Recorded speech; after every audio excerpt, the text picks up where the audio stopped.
for Game 2, a trip to the championship. So glad you can hit the road with us. A back-and-forth battle it was last night in Adrian, Michigan. Narcs open the scoring. Locos answer immediately and take a 2-1 lead. In the end, though, a 3-run sixth inning for the home team was the difference. Alex, I wouldn't be surprised if the story of tonight is the arms, but without a doubt, the pitching stole the show in Game 1. You're absolutely right, Jake. This has been a dogfight, as expected.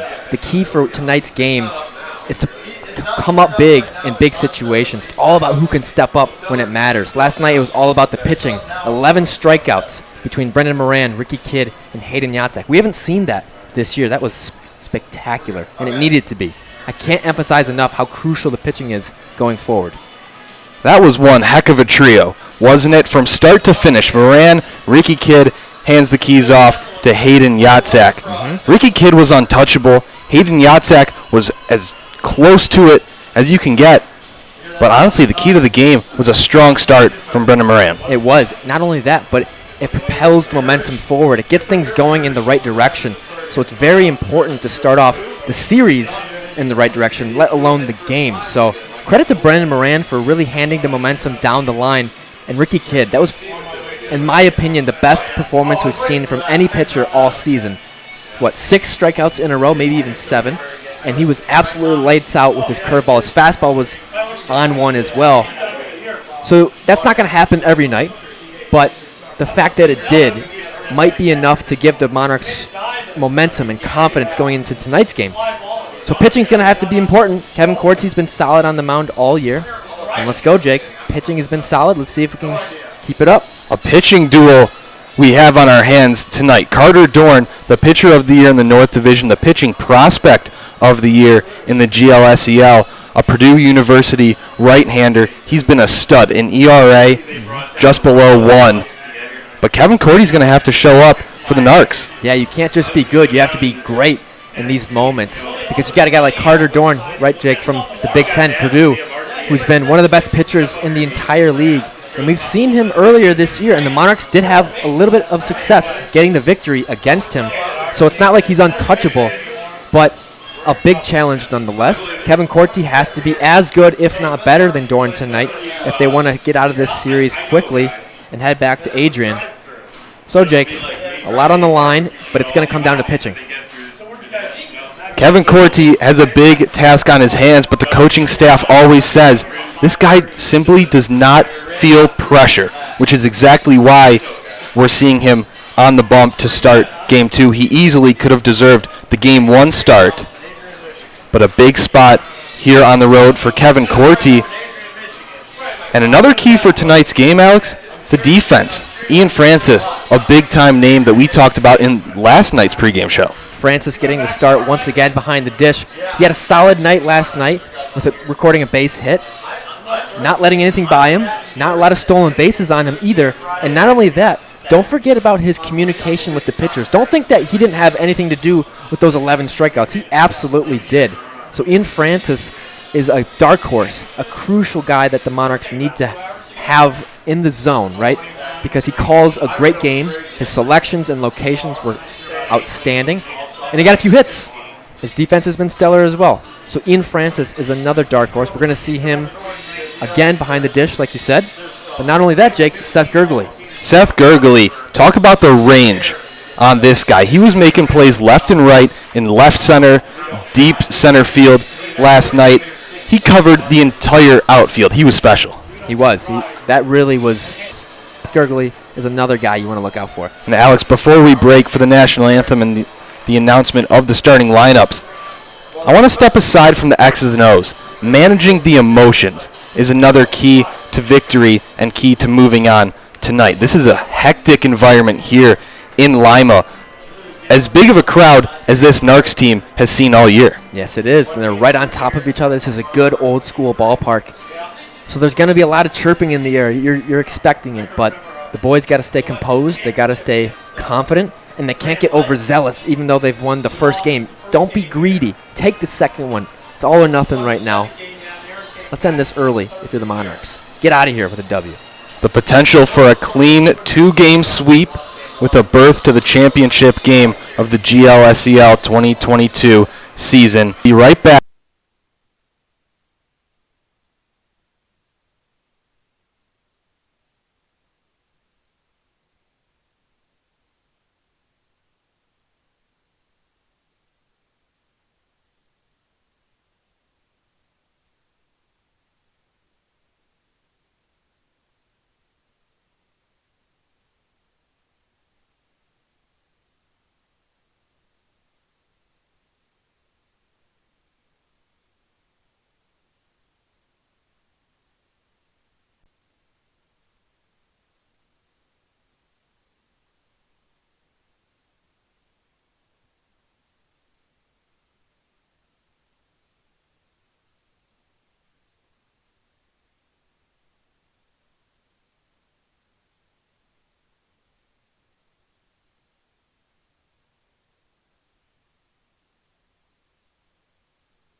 at Simmons Field. Alongside Alex Maxwell, I'm Jake Gorwitz.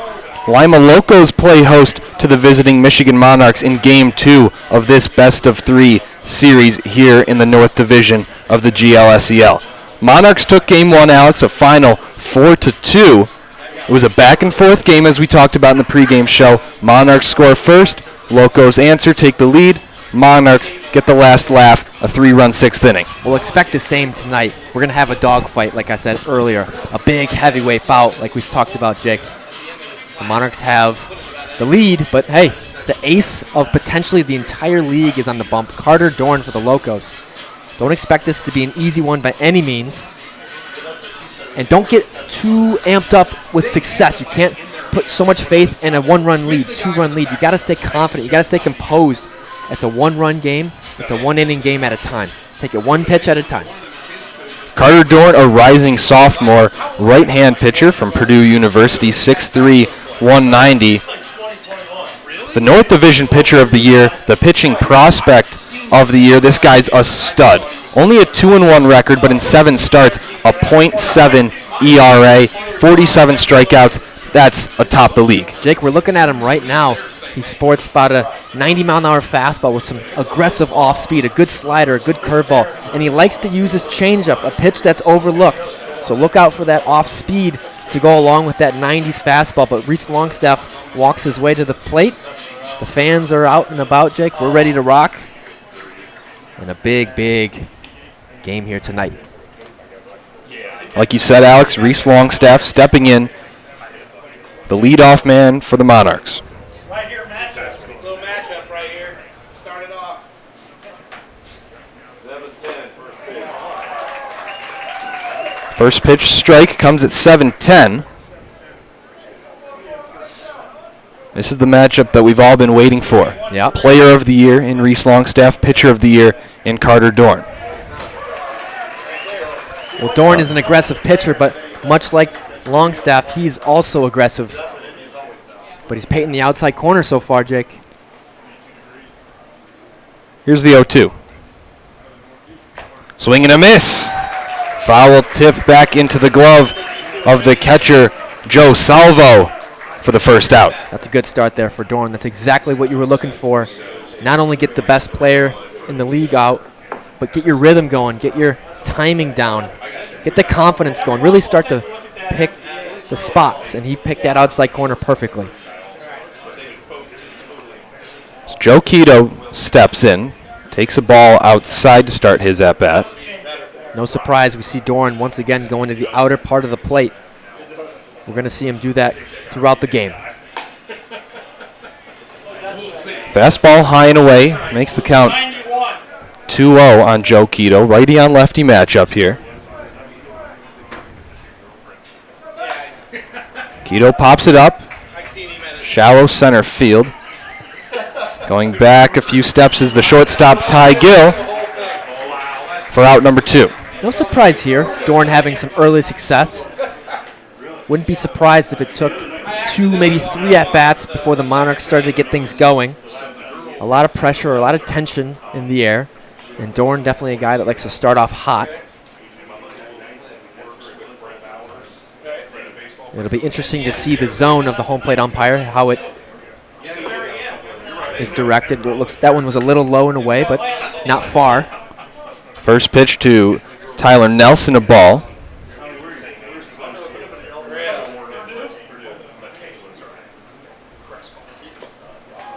Swung on and missed. Make the count 0-2. Check that 1-1 on Nelson. Nods his head. Now he's seen it.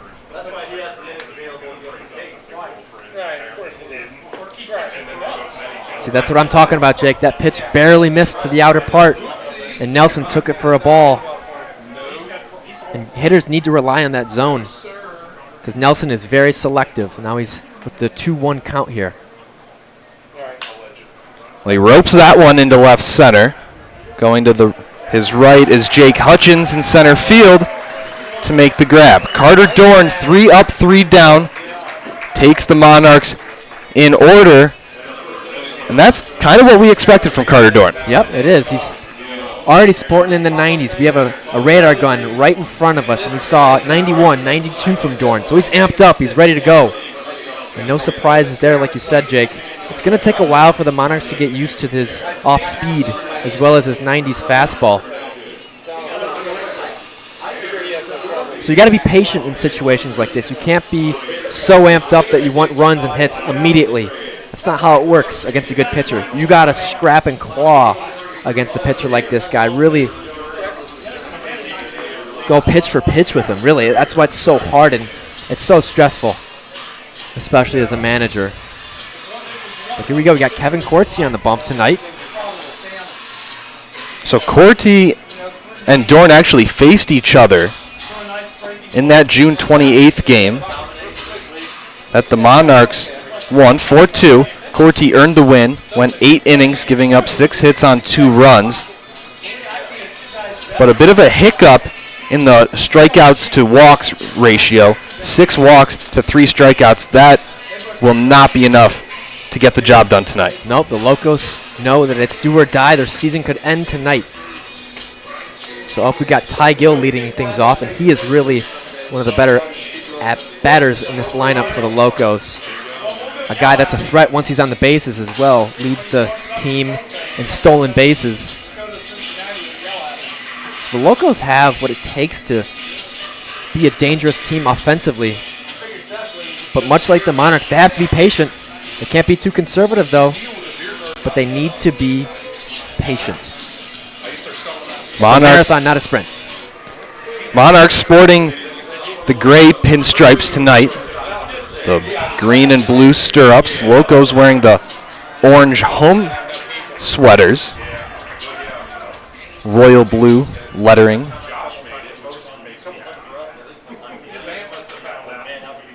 Joe Quito expecting the bunt, playing in at third base.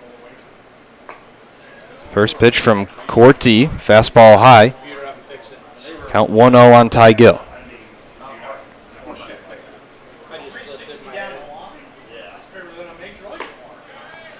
Called strike, evens the count. Ty Gill, one of Carter Dorn's college teammates at Purdue. Also a rising sophomore. And you'll see Corti go right back to that spot. Outside, just at the knees. And Francis is setting up there right now. And another called strike. Paints the outer edge of the plate, as you alluded to, Alex. Same exact spot. That's his bread and butter. And Jake, you said Corti really doesn't feel the pressure.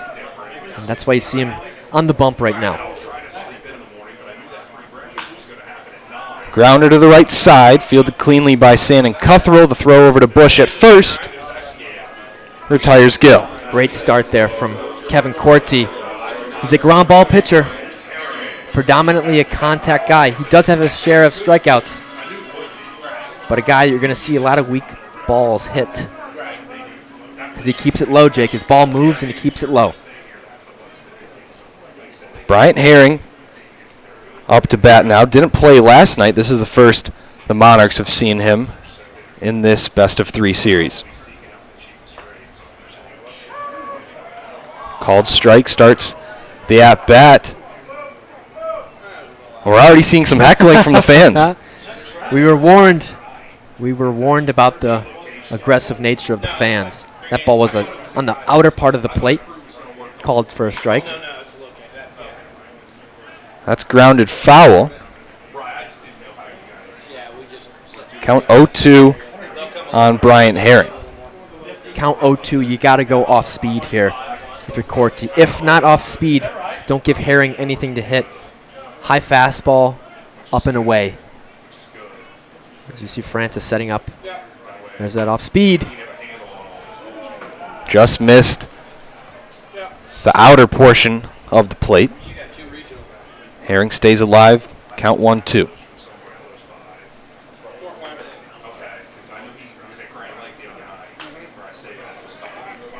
Popped up in foul play. Count stays the same. Jake, the thing about Corti is he's so consistent. He's not going to miss up and away or high or low drastically. He's going to keep it in the zone. So the Locos are going to have some chances to have some good swings against him. That's ripped into left field. Going back to his right is Reese Longstaff, and he makes the grab. Just as we were talking about, he keeps it in the zone. A solid piece from Herring, sending that to the left-hand side as a lefty. A little outside.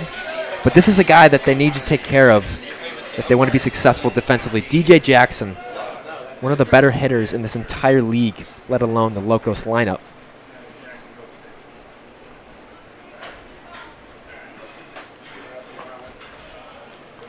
First pitch ball to DJ Jackson. He was DHing last night. Tonight, he's at first base for the Locos. Came into the series hitting .377. Grounder to Henry Brown at short. Sets his feet and fires a strike over to Sam Bush at first. 3 up, 3 down. Kevin Corti matches the top half of the inning from Carter Dorn. He's doing what he does best. Gives his defense a chance. He's always a guy that you can rely on defensively to stay in the game, right? As an outfielder, you're not going to be waiting the entire time just looking at balls, right, and walks. He's a guy that's going to keep it in the zone and give you a shot. And as a defender, that's all you could ask for. Just noticing Carter Dorn's warm-up before the top of the second gets going.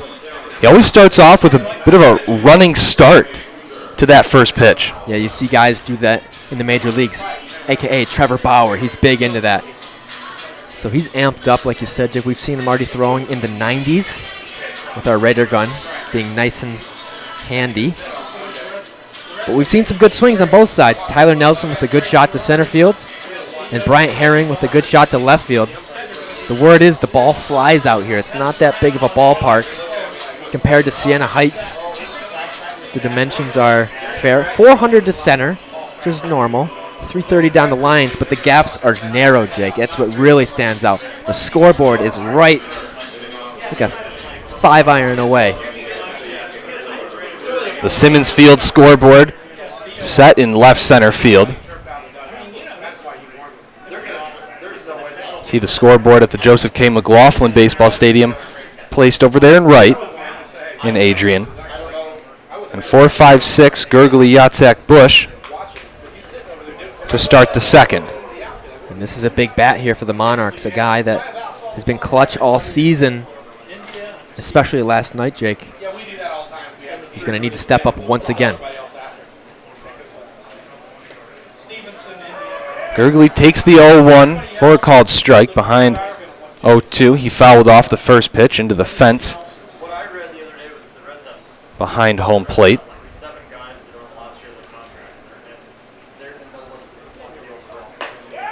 Called third strike, rung him up. 91 on the outer part of the plate, Jake. Gurgly didn't like it. But that's what Carter Dorn does best. He paints the outside corner, and his ball moves. It's not easy to pick up out of the hand. So Carter Dorn, an aggressive pitcher, a groove guy, much like many of the Monarchs. But you don't want to get him too hot. Off speed starts off Hayden Yatzak's at bat. Called the ball.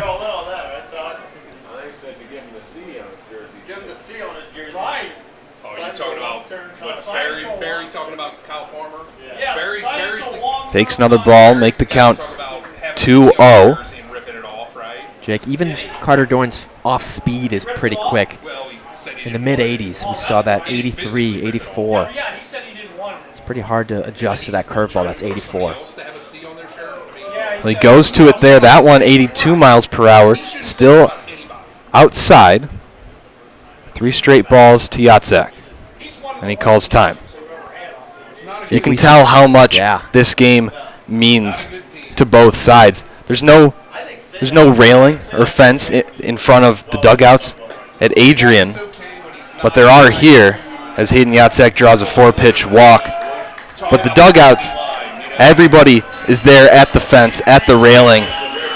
They know what this one means. Oh, yeah. Especially talk about some noise. We got the beer batter up, Sam Bush.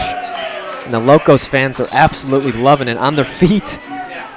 So for everybody at home, the beer batter, if it was selected to be Sam Bush. If he strikes out, I believe it's $1 off beer. So that's the reasoning for all the noise. Fouls off the first pitch. Not sure if the crowd noise is piped into the broadcast here. Hopefully it is. Sam Bush was already the beer batter in Royal Oak where he played last summer, so that fan base was familiar with him. Gave him a tough time. Ball inside and low, right around the kneecaps, just below them, evens the count 1-1. I know this is all fun and games, Jake, but Sam Bush has a job to do. The boys are chasing a ring, There's no question the fans so you got to stay laser focused. to be the 10th man. It might be their last beer batter this year, too. They can smell that.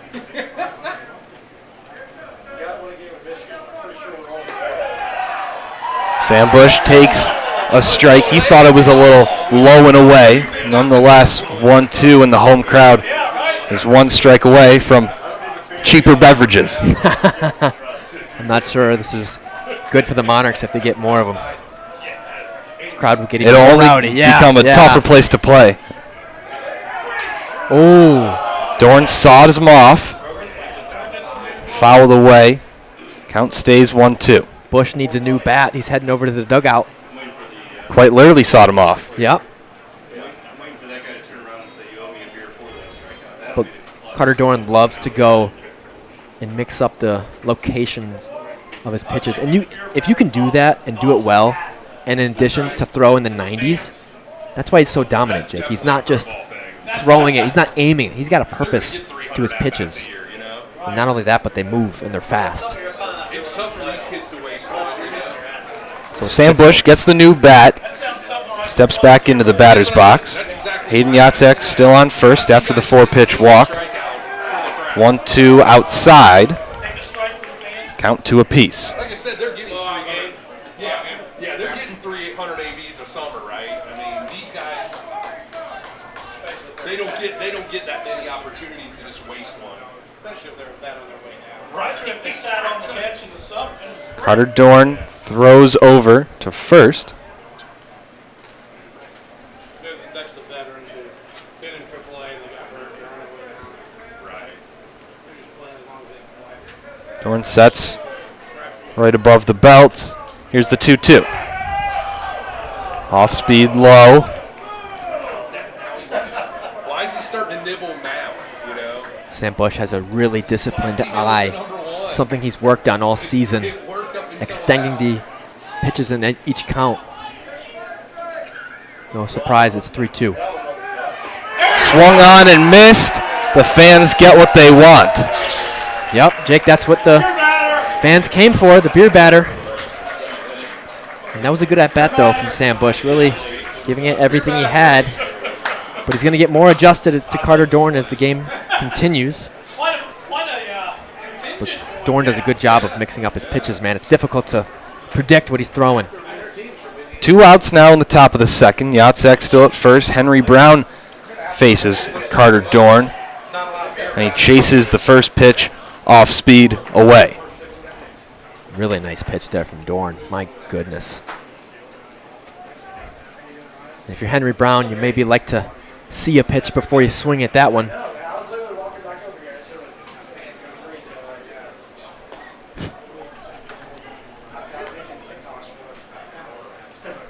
Fastball low and away. Count 1-1 now on Brown.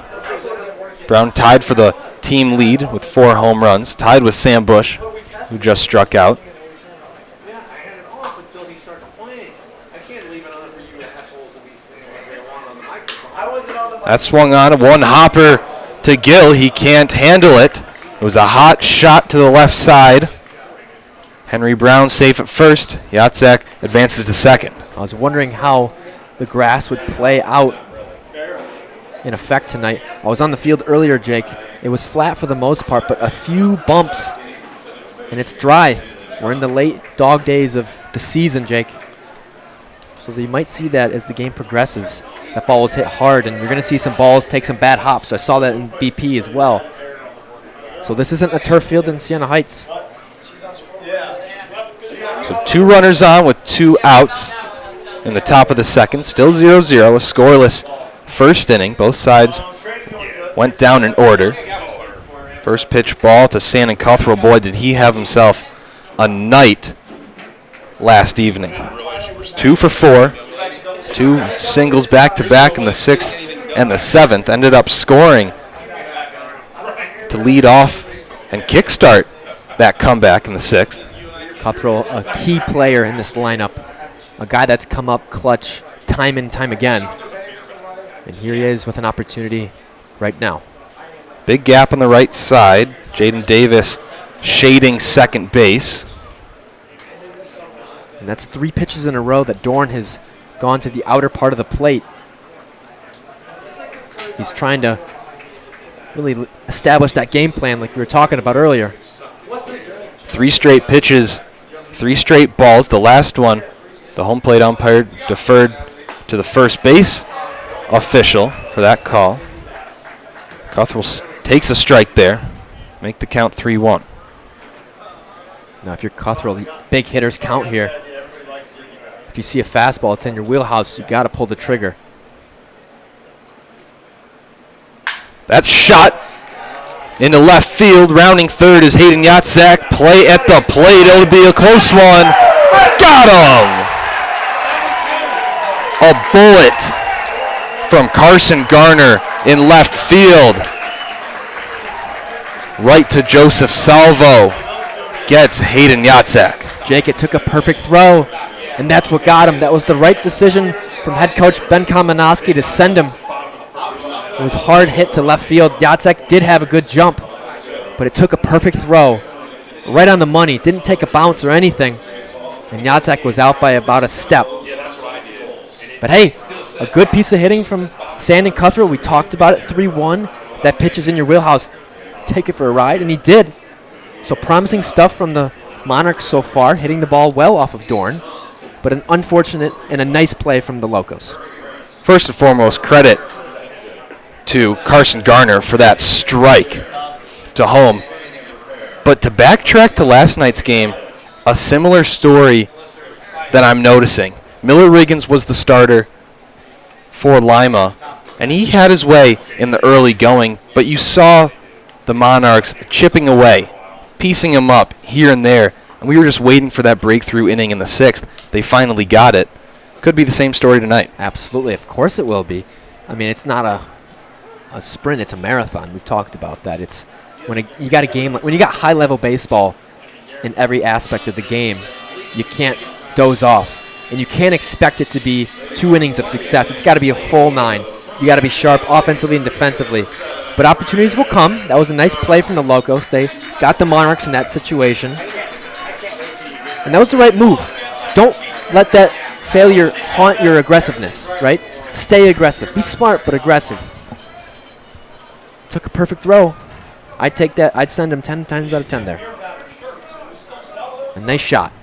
Brennan Norton starts off the bottom of the second. Still facing Kevin Cordy, 4-5-6, due up. First pitch out of the zone to Norton. Back-to-back Jacksonville State University batters in this lineup. DJ Jackson last inning. And a nice play sliding on the right side by Sam Bush. He'll step on first to retire Brennan Norton. Jake, that ball was a hot shot to first base. And Bush, one of the better first basemen fielding in this entire league, showcasing his skills once again. Didn't need Corty's help over that first. And that's what he's got to do tonight. He's got to stay down and be a wall over there at first. Great stuff so far. If you're Corty, that's a lot of confidence that your defense has behind you. Jaden Davis fouls off his first delivery from Corty down the right field line over into the trees just beyond the ballpark.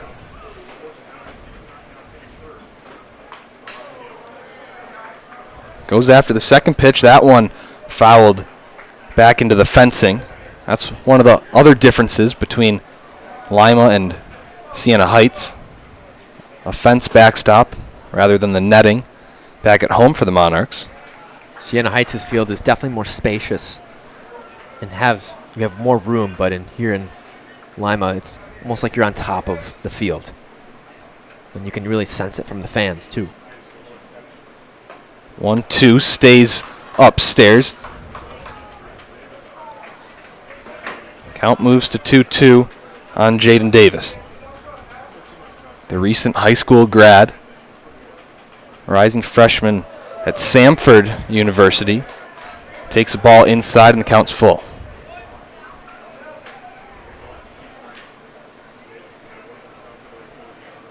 Francis setting up low here.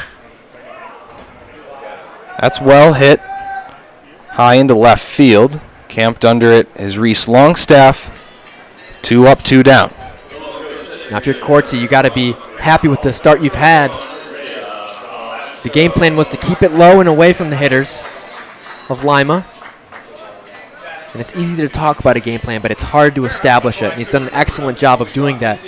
And once again, you got to give credit to Ian Francis for being on the same page and calling these pitches that benefit Kevin Corty. Did a great job last night with the trio of Monarchs pitchers. And a first pitch strike to Isaiah Velasco, moving over from left field to the designated hitter role tonight.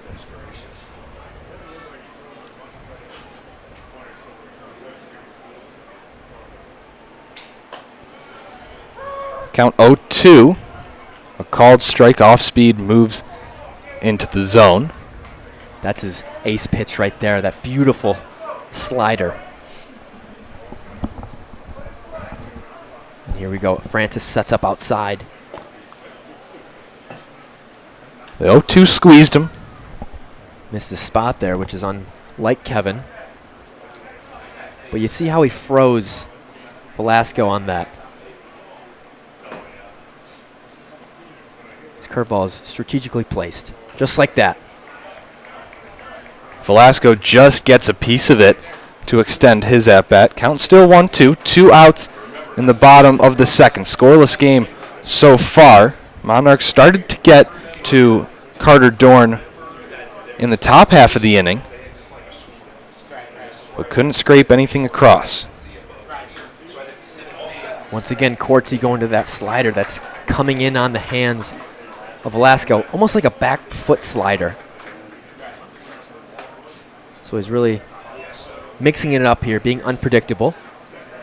And if you're Velasco, you have to sit on that fastball, otherwise that curveball will fool you every day of the week. Corty misses his spot with that last pitch, a fastball outside in the right-handed batter's box.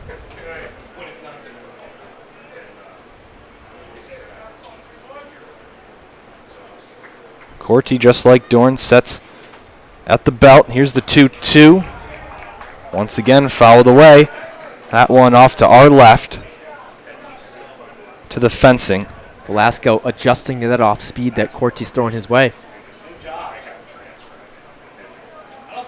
But a good fight so far, and this is what we're going to expect, Jake. It's not just 1 inning or 2 innings. It's an entire ball game of grit. That is poked off the tip of the bat into center field. Isaiah Velasco has Lima's first hit of the game. That's the tempo that's been set, Jake. An entire ball game of tough at-bats, of good pitching, and not going down easy. We're going to see that from both sides, 1 through 9. So to come victorious, you need to play at your best. Corty faces Jake Hutchins now. Swings and misses at the first pitch. Still 2 outs in the bottom of the second. Now a base runner on first for the Locos. Coming into that home series in the regular season between these two in Adrian, Michigan, Jake Hutchins came into that one just being named the GLSEL Player of the Week. So hitting in the 7 hole, but certainly nothing to sleep at. Fouls away the 0-1. Count 0-2 now. Now if you're Corty, you're way ahead. We've seen him really be aggressive on the 0-2, not really giving the Locos anything to hit. As Francis sets up outside once again. And I don't mind that on the 0-2. Why not let Hutchins chase that? That pitch was outside and low, right below the kneecaps. Here's the 1-2.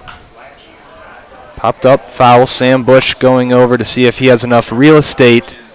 He doesn't. That's 2 at-bats in a row, Jake. We've seen multiple foul balls. Well, we know that Kevin Corti is more than capable of going deep into games. He already went 8 innings in an outing against this same Locos lineup. Another game, he threw 110 pitches. And he pelts Jake Hutchins on the lower back, and a blunder there with 2 outs. Yeah, that's not what you want. We were up ahead in this inning, and then a little base hit from Velasco, and how about that, a plunked batter in Hutchins. Now you're playing with fire a little bit. Still got 2 outs, nonetheless.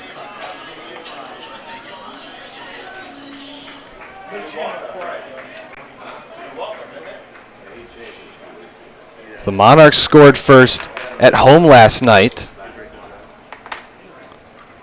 Lima looking to do the same at their home field.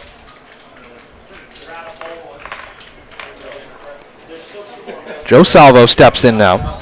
Still with 2 outs, but 2 runners on. That's ripped into right field, popped up. Taking a few steps to his left is Tyler Nelson for the 3rd out. Lima got out of a jam, so does Kevin Corti there with 2 outs. Big recovery there from Kevin. Things started to get a little shaky there. Loco started to get some traction, and it's dangerous when you got a place like this that really feeds off of this energy. But nonetheless, a good little 2-out bounce back, fly ball to right field.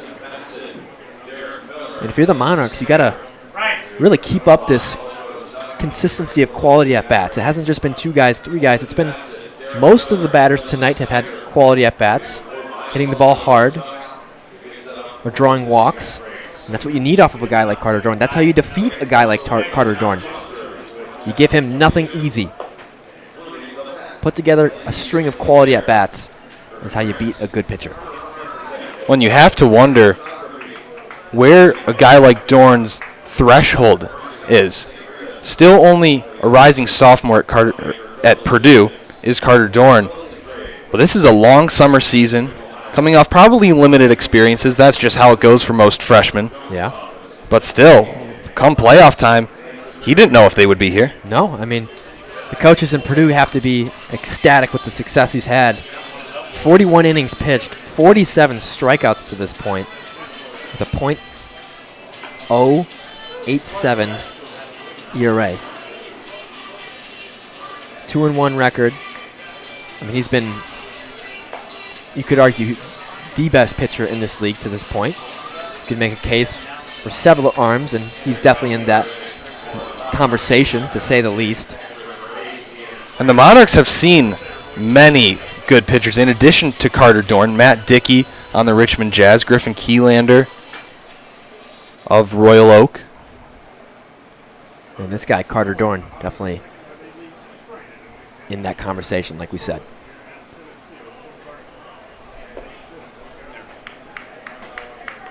Top 3 resumes. Ian Francis then top of the lineup for the Monarchs. First pitch ball. Count now 0-2. Actually 2-0.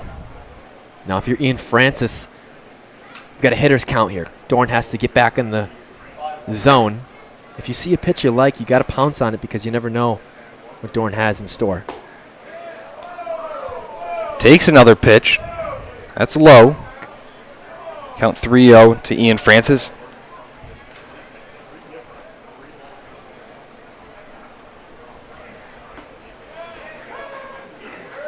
Takes a strike. Ian Francis had a single in the 7th inning last night. Was 0 for 2 prior to that. Grounds that one down the third baseline foul. Brennan Norton at third Thought he had a chance.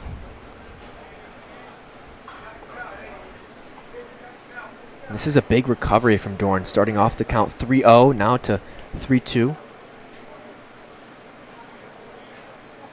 A good pitcher will never give you an easy pass. The payoff pitch. Fouled sharply. Back to the fencing. I think they're pretty much battery mates now. That's almost like a package deal. Personal catcher. Yeah. Ian Francis extends his arms, Rather stay 2 extra weeks. pokes it foul. Yeah, we might Tell us You'll see another pitch. It's good off speed there from Dohert. It's really aggressive how it bites down from in to out of the zone, and that's why you saw, that's why you heard Jake say Francis extended the bat. Last time I was here, he had 3 of his 6. Now we're seeing a battle from the Monarchs offense. Ian Francis, another foul ball, really testing the limits of Carter Dohert. And this is good because it raises his pitch count if you're the Monarchs. He's probably better defensively. That's what good teams do. They find a way to make your life as hard as it can. White for sure. Swing and a miss. Carter Dohert fools Ian Francis with the off speed. It's a beautiful off speed, Jake, from Dohert. Francis had a good swing, but it just jumped off away from the bat, really. A really good recovery from a 3-0 count to a strikeout. Dohert really on one tonight. Reese Longstaff faces Dohert for the second time tonight. Attacks the first pitch, pulls it foul, perhaps into the Lima dugout. I absolutely love Longstaff's approach. He doesn't care. He's aggressive. First pitch, curveball, doesn't matter. Went after the first pitch of last night's ball game, ripped a single into left field. And that's what you have to do. You have to be aggressive and not care. But a good 0-2, good 0-1 curveball now to make it 0-2 on Longstaff.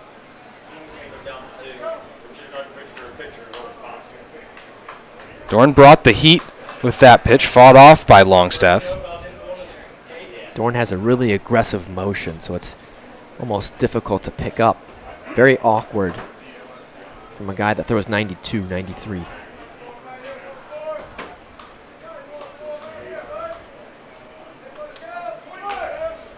Just poked barely, a dribbler. Reese Longstaff looking to beat it out. The throw to first gets away from DJ Jackson. Trickles all the way into foul territory down the right field line. Longstaff stays at first. That's why Longstaff is so dangerous. When you got a guy that can beat out a throw from nearly anywhere, that is extraordinary. The speed from Longstaff is arguably best in the league. Yeah, he is a bang-bang play. But that's what you need. It wasn't pretty, but he's on base.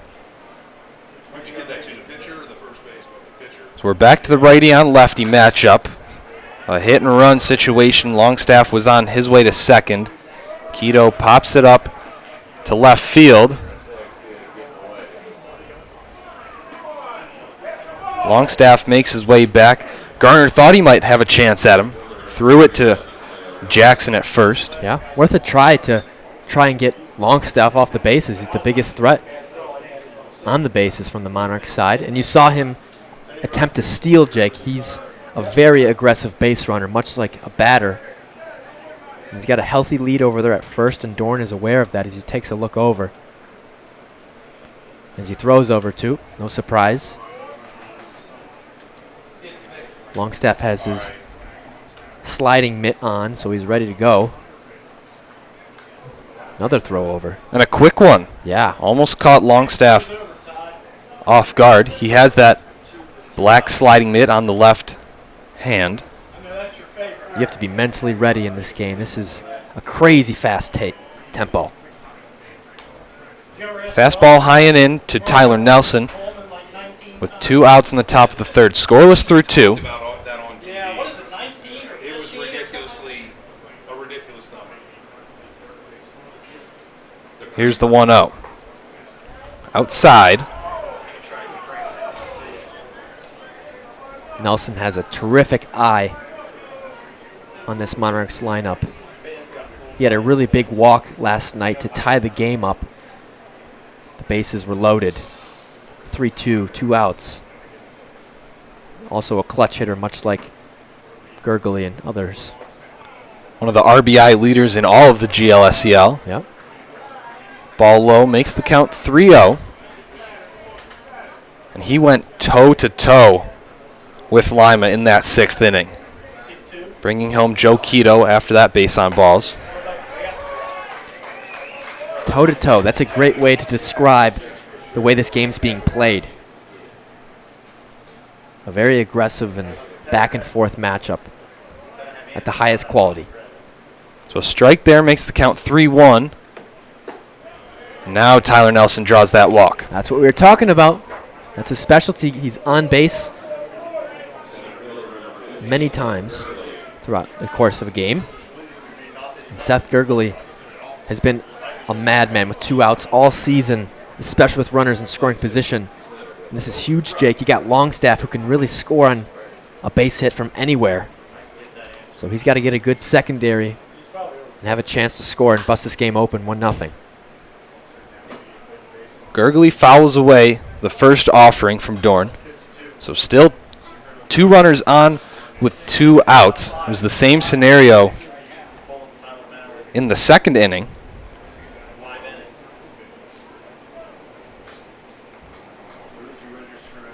And then a dart from left field caught Hayden Yatzak trying to get to home. Run up 105 pitches in 5 innings.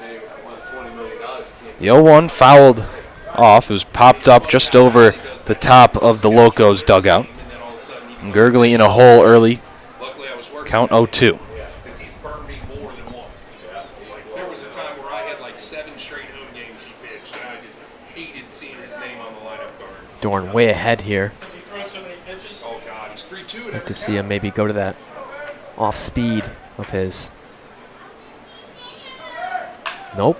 That's poked into left center. It's going to get down. Garner can't make 2 web gem plays. Bit of a half slide there and couldn't reel it in. Monarchs open up the scoring for the 2nd straight game. Men on the corners. Seth Gurgley comes up big once again. A tough play over there and left from Garner, but a play he has made before plenty of times. Gurgley did his job, though. He hit it hard, slicing it to left center. And how about that? Reese Longstaff comes aboard. 1-0. Monarchs still threatening, though. Men on the corners. Still 2 down. 2 out offense and 2 out runs have been a common theme of this season. Credit that to the discipline, not going away easy. Really, it's so easy to fold, but the concentration it takes is extraordinary. Wild pitch goes in between the 5-hole of the catcher Salvo, and another run will score. Monarchs up 2-0. The little things always find a way to add up. And Nelson jumped on that pass ball beautifully. The Monarchs up 2-0 here. And they deserve it. They needed that, Jake. When you got a guy like Dorn on the mound, you need to capitalize on every little opportunity. And the Monarchs have been fantastic with that all season. That's why they've been the best team in the league record-wise. They find a way to play baseball all 9 innings.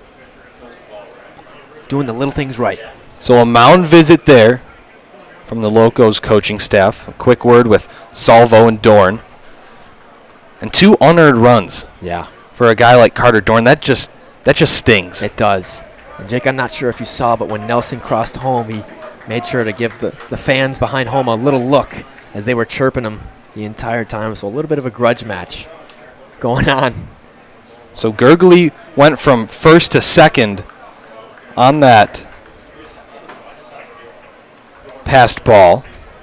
And a 2-1 count on Hayden Yatzak with 2 outs. Monarchs with a chance for more.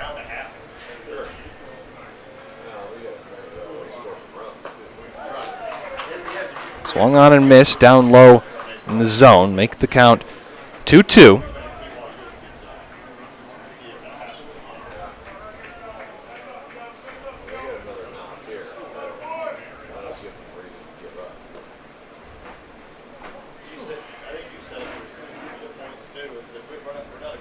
2-2 delivery.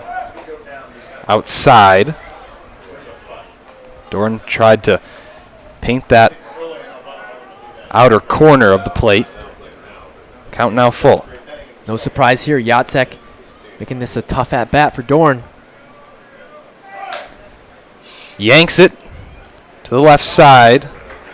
Brendan Norton fields it cleanly. He'll tag out Seth Gergely, who was on his way to third, to end the Monarchs' threat. Monarchs jump on the home team 2-0 going to the bottom of the third. We'll step aside for a brief moment and be right back.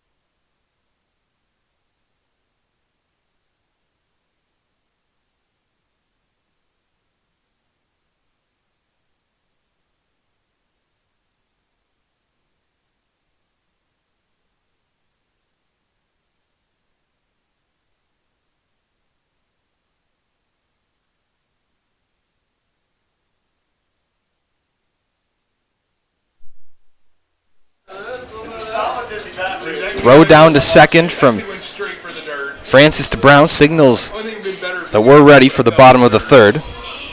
It's 9, then lead off for the Locos. Carson Garner. It's been a sequence of ups and downs. Got Jacek at home and then kind of fumbled that liner and left in the top half of the inning. Takes the first pitch, strike from Kevin Corti.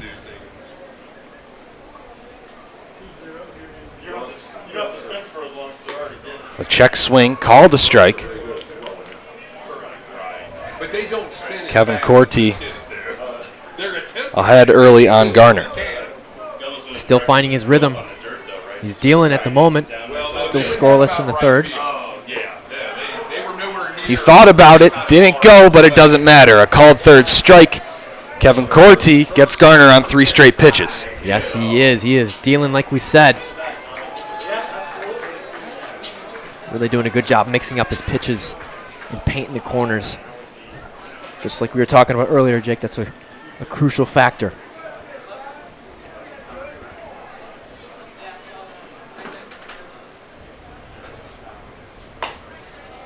A fastball outside starts Ty Gill's at bat. Back to the top of the lineup for Lima. Let's see if the Locos can make any adjustments to what Corti's been throwing their way. So far, they haven't. Goes to that same exact spot. Thought that one might be a little closer to the plate. Still fell off of it. Count 2-0. Yeah, we've seen that go both ways, that spot, but a close pitch nonetheless.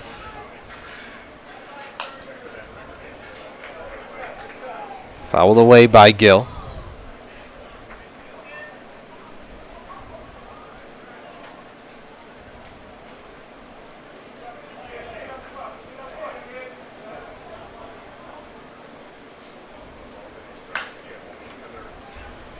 Two-one, fouled away again. Evens the count at 2-2. A little shade coming in center field, but besides that, in the corners of the outfield and all throughout the infield, battling the sun. The sun's at the back, though. That's what's crucial.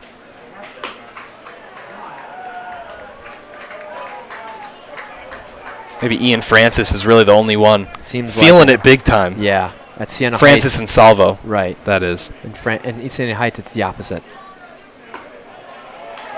Ball 4. Kevin Corti really trying to work the outside part of the plate.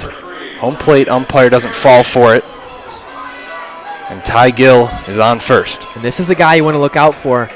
Corti needs to apply the slide step, and Francis has to be aware. One of the league leaders in stolen bases is on first, and Ty Gill So now you really got to bite down and sharpen things up defensively. Try to twist it up the middle.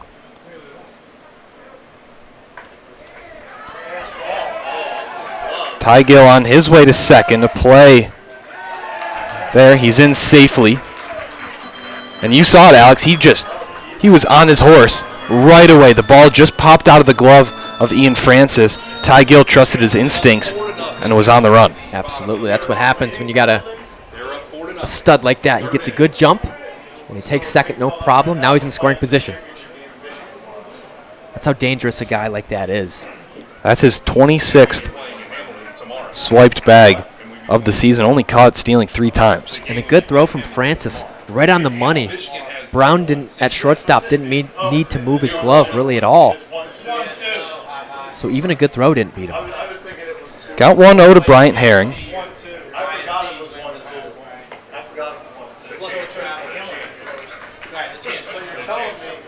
The ball right around the letters of Herring, but outside. I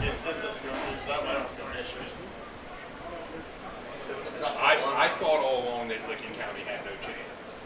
I just don't think they have any pitching. Their best Fouls it down fielder and their second best pitcher. the third baseline into foul play. Herring's had several good swings tonight. First at bat was a line shot to left field that was caught. That's right. I mean, tomorrow I'll get to sleep in my own bed. And then I guess find a place. 2-1's low and outside. Count 3-1. Jake, you guys still got to be careful of Gill over that second. He's jumping around back and forth, trying to steal third. You can best believe you see Brown in and out now. Are you definitely going to go Friday to Michigan? Yeah, because he's not there Friday. Just like that, Corti does the throw back, just as we were alluding to. Yeah, I guess you would. Got to keep an eye on him. Well, let me investigate. For a while, Henry Brown was pinching second base. Corti only stepped off and motioned over a throw. Brown wasn't on the bag anymore. Down here. Yeah, might do that again. Yeah, I'll investigate. Here's the 3-1. That's hit sharply into right field. Rounding thirds, Ty Gill. Throw home is not in time, and the Locos are on the board. It's a good piece of hitting there from Bryant Herring. Once again, hitting it hard. And that one found a gap to right field. A good throw from Nelson, mind you. But a speedster like Ty Gill will beat that out any day of the week. 2-1, Monarchs still lead. But a mound visit from Alex Lord just to talk things over, to smooth things out. Nothing to worry about. But another good at-bat from Bryant Herring. We saw that in his first one. He really pieced that one up. A similar move here by the pitching coach, Alex Lord, to the move that the Locos coaching staff made to have a chat whipped out of the glove of Ian Francis. So a bit of a unfortunate sequence for Kevin Corti. But that's what aggressive, speedy base runners do. They give you a chance to be in scoring position. And that's what happens. And now it's 2-1. One down, a man on first, and arguably the best hitter up for the Locos. So the Monarchs really need to sharpen things up. That's driven into right field by DJ Jackson. Just before the warning track, Tyler Nelson makes the catch, and there's 2 down. And we see the Locos making more contact, taking less pitches, swinging first pitch strikes. And they're hitting it hard, Jake. That's 2 in a row that we've seen. So something to look at going forward. The aggressiveness of the Locos lineup is definitely increased as the game has progressed. The second team, all GLSEL batter steps in. It's Brendan Norton. Takes the first pitch ball. He had a single in the 4th last night. Other than that, the Monarchs kept him quiet. But that's pieced straight into the glove of Seth Gurgley. Just stayed up a little too long in center field. That's exactly what we were talking about. That's 3 hot shots in a row, Jake. Something we need to look at. The Locos starting to get their confidence and their rhythm going. Just haven't really found it the green for it. Other than that one hit from Herring, they really have been a little unlucky. Alex, this was the time in last night's game that we started to see everything open up. The Monarchs opened the scoring in the bottom of the third. Locos put 2 up in the top of the fourth, and a 2-1 game headed to the fourth tonight here in Lima. Yeah, it's the same exact story, just the scores are flipped. The Monarchs lead 2-1. Unearned pass ball. So this is a back and forth matchup, toe-to-toe like you said, Jake. Dorn still cruising, still has 2 unearned runs to his name. A pass ball and a ball that was not caught in left field were the reasons for the runs for the Monarchs. But you have to capitalize on that. I get they're unearned, but the Monarchs don't care. Got to capitalize. Take the runs that they give you. You can't afford to make these errors at this point of the season. You can't expect to take a W. You can't expect to beat a team like the Monarchs and make mistakes. So if you're the Locos, you got 2 errors to your name. You got to clean it up and help out your pitcher Dorn, who's spinning a gem. You might notice an increase in noise. Take a guess who's up at Sam Bush, tonight's beer batter. Can we just say this is an awesome atmosphere? This is beautiful. This is a great place to call a game. Yeah, it is. Bush golfs at the first pitch. Nice changeup, yeah. Doesn't make contact with it. We talked about it. Dorn has an excellent changeup. First pitch there. Completely fooled Sam Bush. Fastball for a strike makes the count 0-2. I guess it's a good thing for Sam Bush that he was already the beer batter in Royal Oak. He knows what it's like to have that title. But down in a 0-2 hole right here. Man, this place is about to erupt here. Still 1-2. Bush in a hole here. Dorn's eager to throw that curveball. You can just see it. Bush barely got a piece of it. Didn't even know it for a second. A dribbler back to Dorn. He makes the easy throw over to first to sit down Bush. The fans don't get another $1 off. No, but you see a lot of them are treating themselves, which is what you got to do. A hot summer night. We thought the weather might be a factor for all the wrong reasons tonight, but so far so good. Yep. 82 miles per hour. That's Dorn's off speed. Yeah. 82 degrees, feels like 86. Very muggy, though. We're covered in a layer of just sweat. Count 0-1 to Henry Brown. Took the off speed for a strike.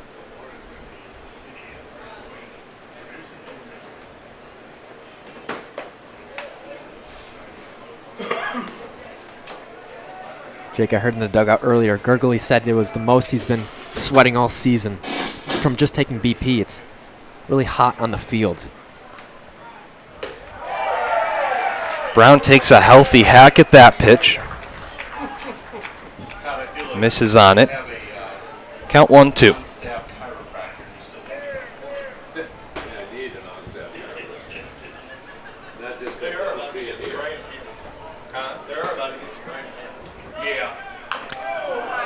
Bit of a jam job. Henry Brown fouls it off. Maybe caught a piece of the shin guard on the the left leg. Dorn really likes to throw that off speed on the 2 strikes.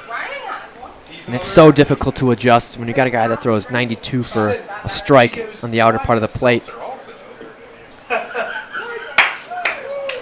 1-2, a little bit high. Whatever I'm getting handed, I'm drinking, okay? That's a fair assessment, but you need to ask her. That's a much better story. Right. I might even drink it if I gave it to me. I know. But not a second. Dude, I'm drinking like Here's the 2-2. just because they were giving it to me. Popped up in the infield. Foul play. I was lacking my decision-making skills at that time, but I did it. Henry Brown will step right back in. Braun, one of the many Monarchs that's extended the at-bats tonight, fouling off many pitches. And believe me, that adds up if you're Doran on your arm. And you do see movement in the bullpen for the Locos. Henry Brown pops that one up. Ty Gill calls his teammates off, makes the catch in shallow center field. So even though that wasn't a successful at-bat, it was in a minor way. He made Doran's pitch count a little more dragged out. And it makes things just a little harder on the pitcher. But in steps Cuthrell here. He had a very solid first at-bat. Hot shot to the left side. 1 for 1. Takes the curveball inside a hair. Cuthrell thought he had himself an RBI in that second inning at-bat. Hayden Yatsek just got pegged by Carson Garner in left field. It took a perfect throw, Jake. I think you and I would have sent him 10 out of 10 times. No doubt. Yeah. But that's the level we're at. Perfection. The 1-1. Swing and a miss.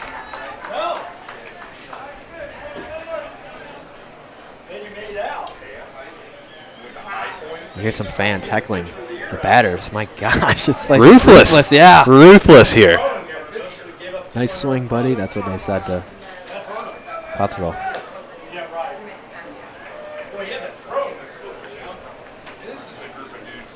Ball outside in the left-handed batter's box.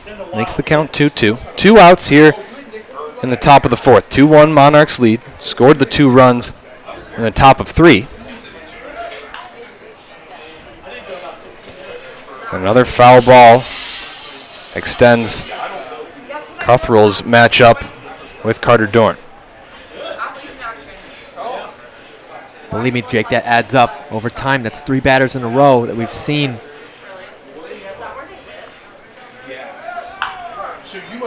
Grounder to the left side. Norton takes control of it. Nearly pulled Jackson off of first base. But a nice stretch there to retire Cuthrell. Dorn still doing his thing. Dealing.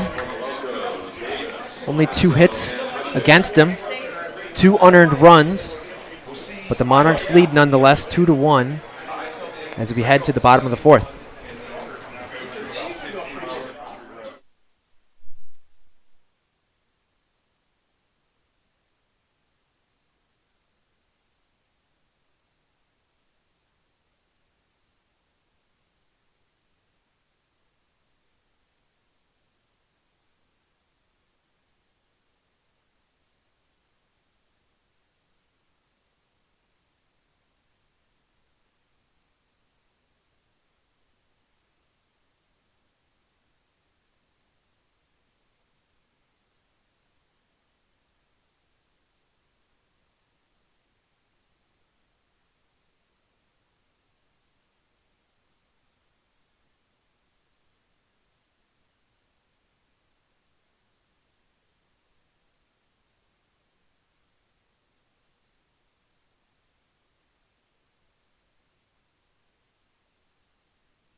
Back here at Simmons Field in Lima, Ohio, Game 2 of this best-of-3 series between the home team Lima Locos and the visiting Michigan Monarchs. Alongside Alex Maxwell, I'm Jake Gorwitz. So glad you could hit the road with us on this Wednesday evening. Bottom of the fourth, Kevin Corti starts off Jaden Davis with a strike.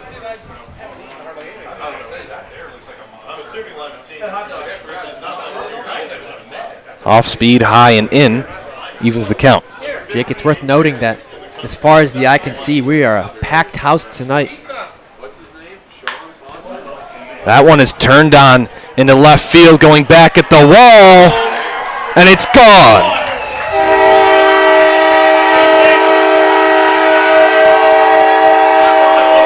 Reese Longstaff has his arms up.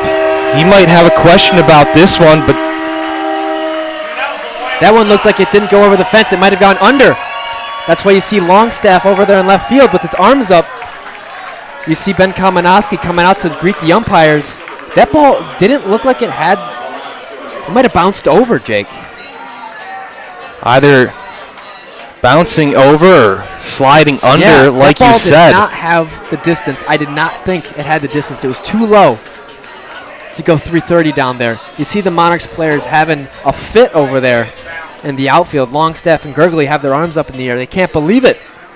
Well, Reese Longstaff is very convinced that that indeed was not a home run. Coach Kamenowski for the Monarchs first had a word with the home plate umpire, now talking with the third base official. And nobody really had a great vantage point at that. How do you overturn a play like that? No, it has to be indisputable. But you see the umpires are having a meeting, which is good if you're the Monarchs. Jake, let me just tell you, that ball did not have the distance because it was not high enough to get out from that distance. It was a line drive. And it had some distance on it. We knew it had potential. But also the delayed reaction from the entire crowd. You know, this place would have erupted if it was clearly over. But the reaction from Gurgley and Longstaff really shows you that that ball did not go over the fence. It might have trickled under or bounced over. Longstaff would not have reacted like that if he didn't think he had a good case. Yeah. Now it's just a matter of, did the umpires see enough evidence to overturn it? Unfortunately, we're not on Fox or NBC or ESPN. We don't have Mike Pereira in the booth. We got us. Our eyes are young and good, but didn't have my binoculars ready for that one, They Alex. kept the home run. They kept the home run. You see Gurgley and Longstaff are absolutely livid over there in the outfield. Gurgley threw his glove in frustration. Longstaff has his head down, can't believe it. The Monarchs know that that didn't go over. Otherwise, they wouldn't be absolutely losing it right now. Tempers are flaring right now. My gosh, 2-2. Somebody say it bounced over? I think their left fielder tried to say that. Oh. But he never Well, raised either way, call on the field stance. It's a 2-2 game. Jaden Davis has a solo shot to left. You got fans texting and saying it bounced over?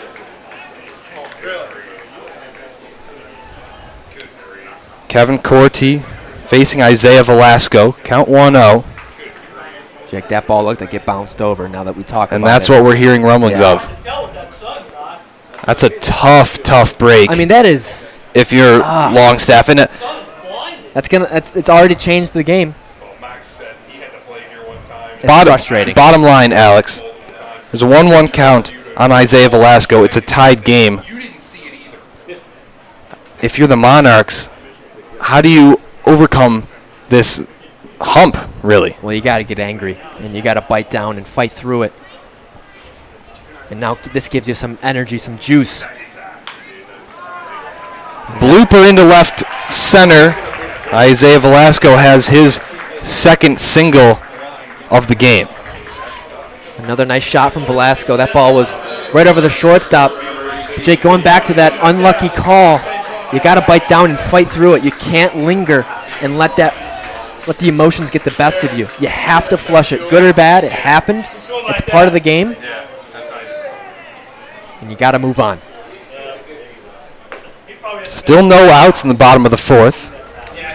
Well, when they didn't overturn First pitch strike to Jake Hutchins was hit by he clearly saw a pitch in his first plate appearance. The left fielder didn't put his Well, hands he's up. not an American, and they probably don't teach that in Australia. I don't know why. Oh, Longstaff. Yeah, I don't know why. I mean, seriously, I mean, Yeah, he doesn't know to Count do that. 1-1. Maybe he doesn't know to do that. I don't know.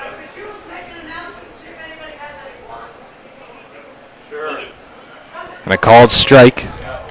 Kevin Corti Desperate need of singles. ahead with a 1-2 count. Corti doing the best he can, given the weird circumstances we have right now. said, Todd, is this where we call our friends at the landing strip? Yeah. And similar to Dorn's outing, Corti with some plays out of his control. That shot into left field, that'll be controversial really to the end of this season. And Ty Gill advancing to second. Put him in scoring position. You can just sense the frustration from the Monarchs players just by looking at the body language. From left to right, some long faces. Jake Hutchins deflects that pitch. Count stays 1-2. Velasco still on first after his second base knock of the game.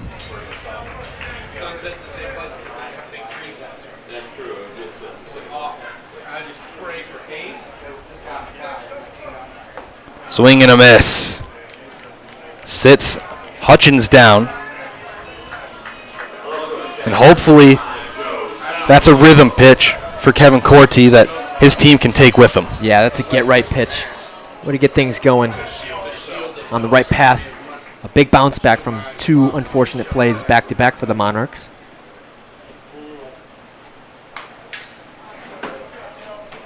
Foul ball by Joe Salvo.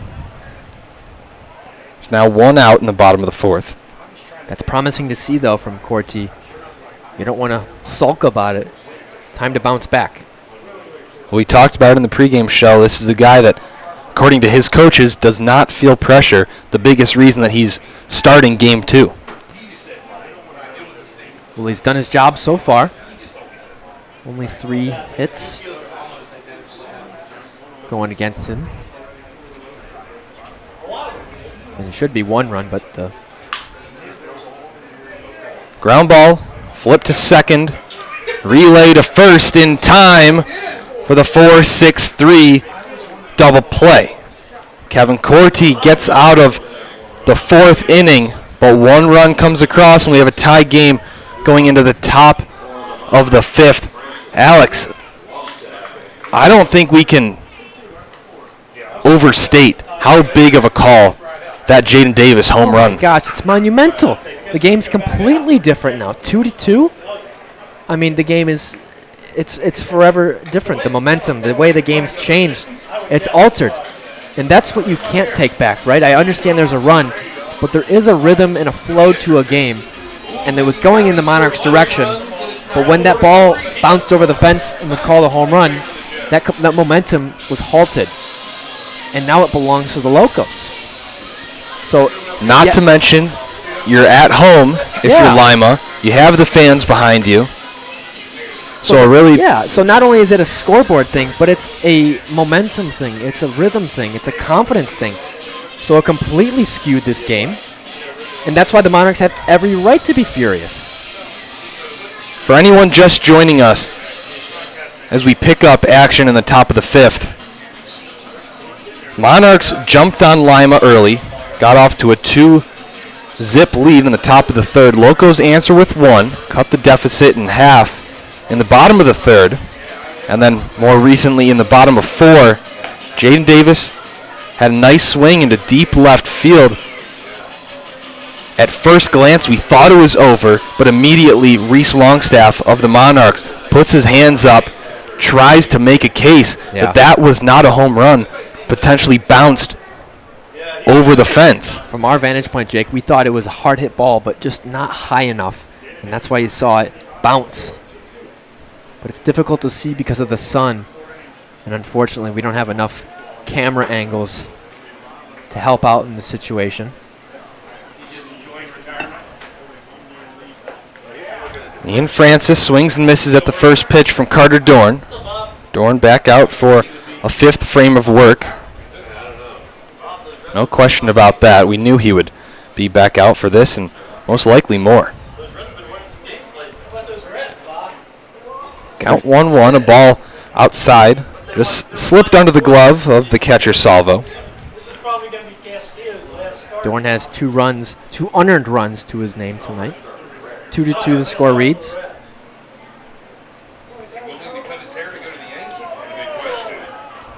Count 2-1, off speed low and in to Ian Francis. Francis then lead off with Reese Longstaff, perhaps a revenge at bat coming up on deck.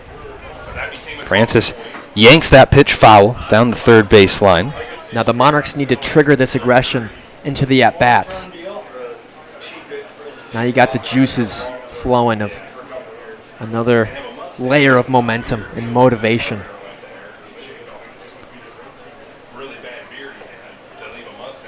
Ball low in the dirt. Brings the count full. We got to get used to saying ball in the dirt.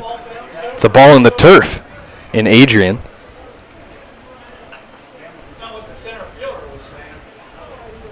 Or left fielder. Here's the payoff pitch.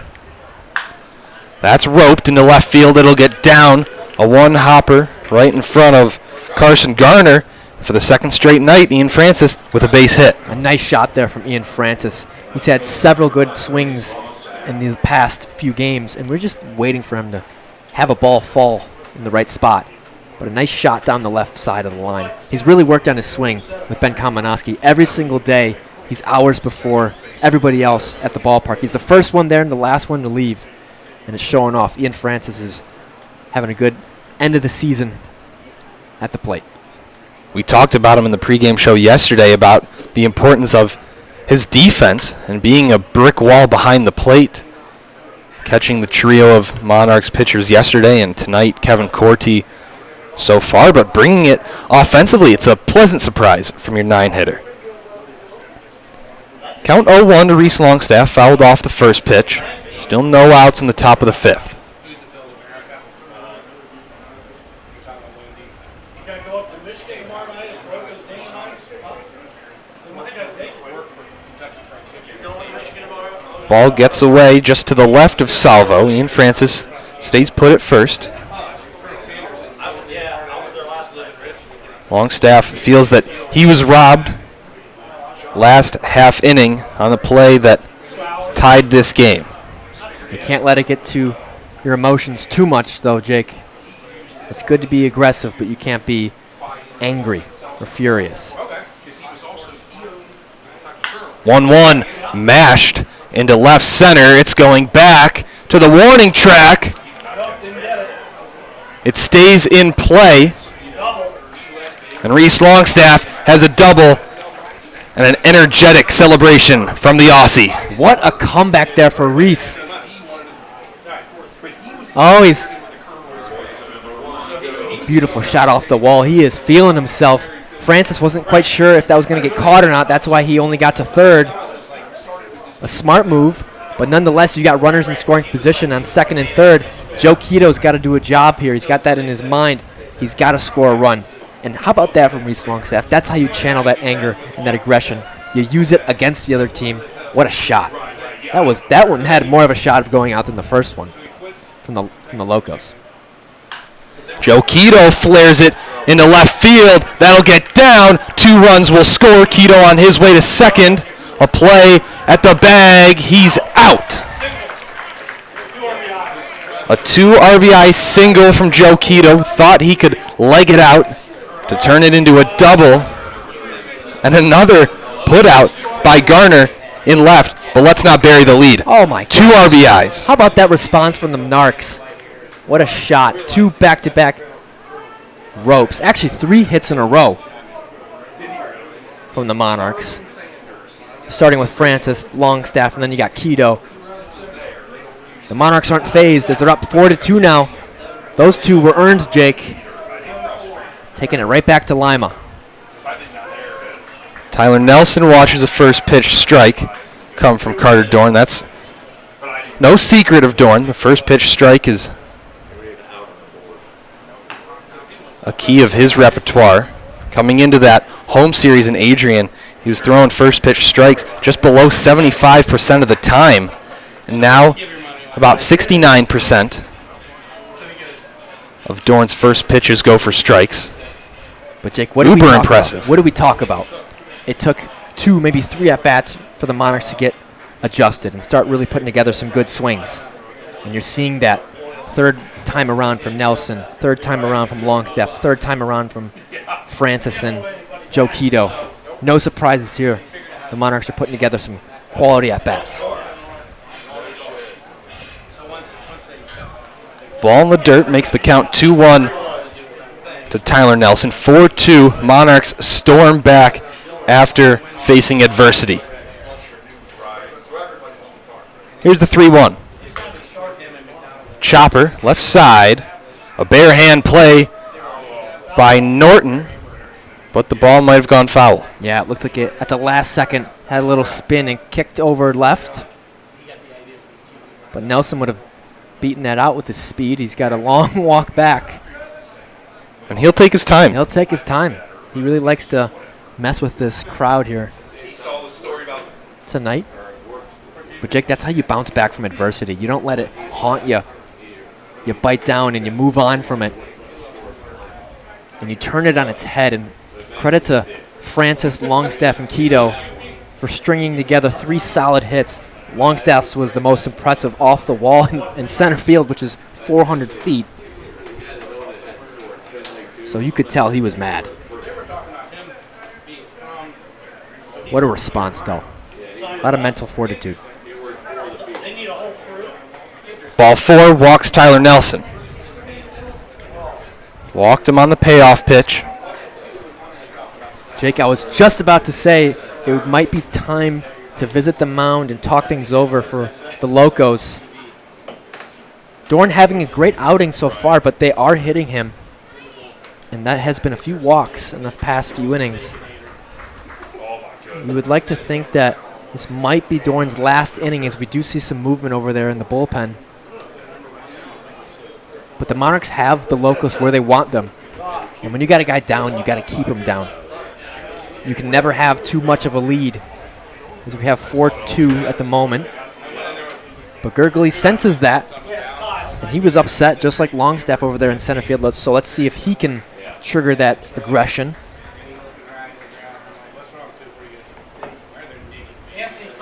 And Nelson, an aggressive base runner, wouldn't be surprised if he tried to swipe second as well.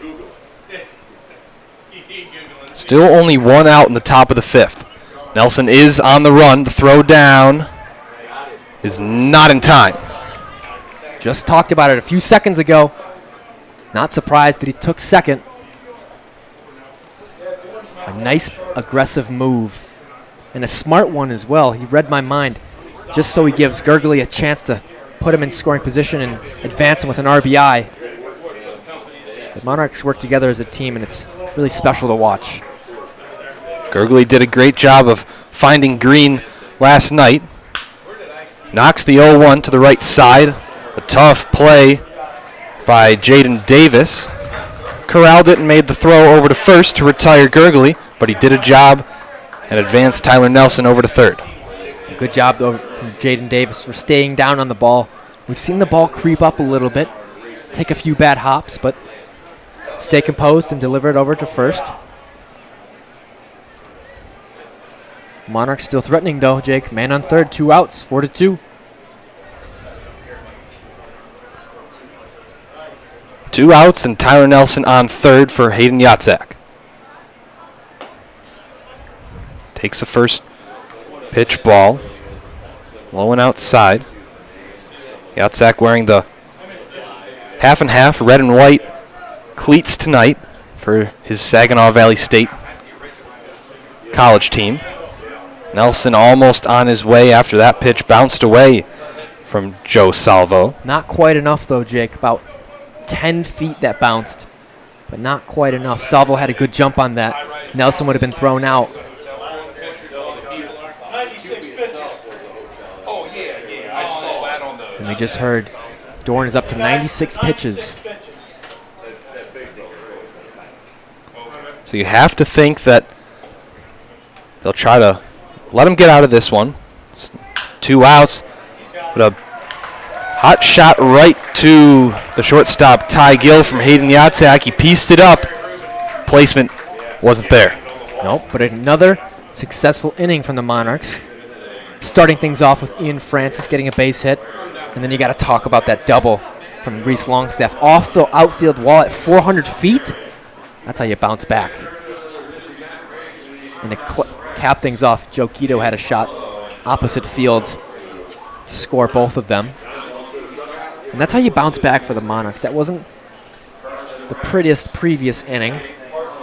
An unfortunate case of events, Jake. We haven't really seen a clear robbed call like that in maybe the season.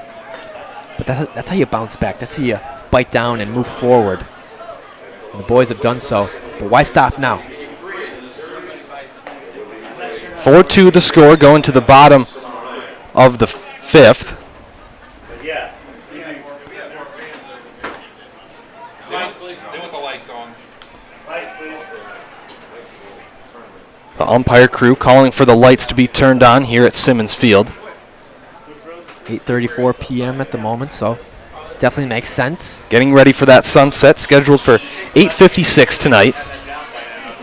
The sun with still a strong presence deep in left field, just to the left of the scoreboard. Shining brightly on the Locos dugout. The stripe going into the Locos bullpen. Kevin Cordy back out for the Narcs, facing 9, and then Top. First pitch fouled off by Carson Garner. Struck out looking back in the third. But boy, has he had some action to his name in left field defensively. Oh, he sure has, and he's come up clutch with that, throwing out Hayden Yatzak. Got off to a hot start with that Yatzak throw out. Bit of a hiccup there, allowing one run to score. But then gets Joe Quito at second. So flip-flop, the highs and lows so far tonight through 5 for Garner. 0-1. Hit high, left center. Gurgley casually strolling over to make the catch. Corti still cruising over there on the mound all the way through 5 innings. Doing a good job of not being phased at all. It looks like he's in his first inning. His velocity stays the same. And his location and his accuracy hasn't shifted one bit. The leadoff man, Ty Gill, in the box now. Fouls off the first delivery from Corti.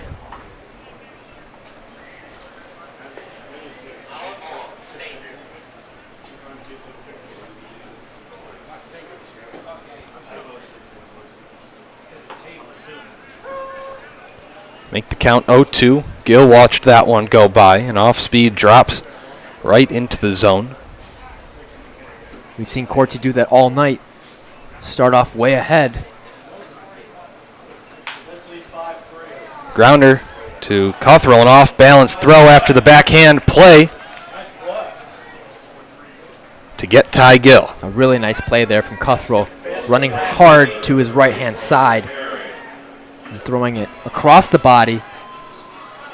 A nice, accurate throw. Not an easy play by any means. Cothrell has been reliable, to say the least, all season. That's why we see him in the lineup when the games count. But Corti, Jake, still dealing. Keeping runners off the bases, 2 outs. Righty on lefty matchup here. The southpaw Bryant Herring steps in, singled in the third. Brought home Ty Gill. That base knock into right field. 0-1 barreled into right field. It might have a chance. Takes Tyler Nelson all the way to the warning track, but the catch is secured. 1-2-3, Kevin Corti still going strong. 4-2, Monarchs lead. Going to the 6th.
To the top of the 6th we go here at Simmons Field in Lima, Ohio. With Alex Maxwell, I'm Jake Gorwitz here in Game 2 of the North Division clash between the Monarchs and the Lima Locos. Carter Dorn, Lima's starter, replaced by Anthony Kyle. Dorn, the best pitcher in the North Division, potentially in all of the Great Lakes Summer Collegiate League. The Narcs chased him out of this game. They weren't phased one bit. They've already seen him one time, and they had success against him. 4 runs on the board, 2 of them earned, but nonetheless 5 hits. So the boys weren't phased one bit. They came out with that same energy, retaliated, and now they got the lead. Let's see if they can continue that as we head to the 6th inning. Anthony Kyle, left-handed pitcher from the University of Findlay, a senior from Perrysburg, Ohio. Fastball outside starts Sam Bush's at-bat. Lefty on lefty matchup here. Saw quite a few of those with the left-hander Miller Riggins and Dylan Masters last night.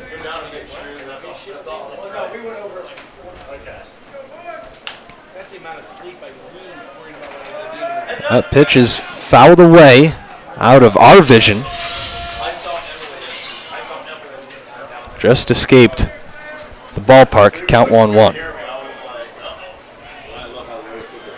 The test doesn't get any easier for the Monarchs.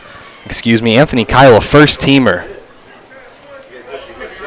with the postseason accolades just announced a few days ago. Ooh, that pitch might have been a little high, Jake. A nice off speed, though, to say the less from Kyle on the lefty-lefty matchup. But Bush coming in at 6'5". The zone gets bigger. 1-2 now on Sam. Well, he gets a piece of that one. It drops into left center field.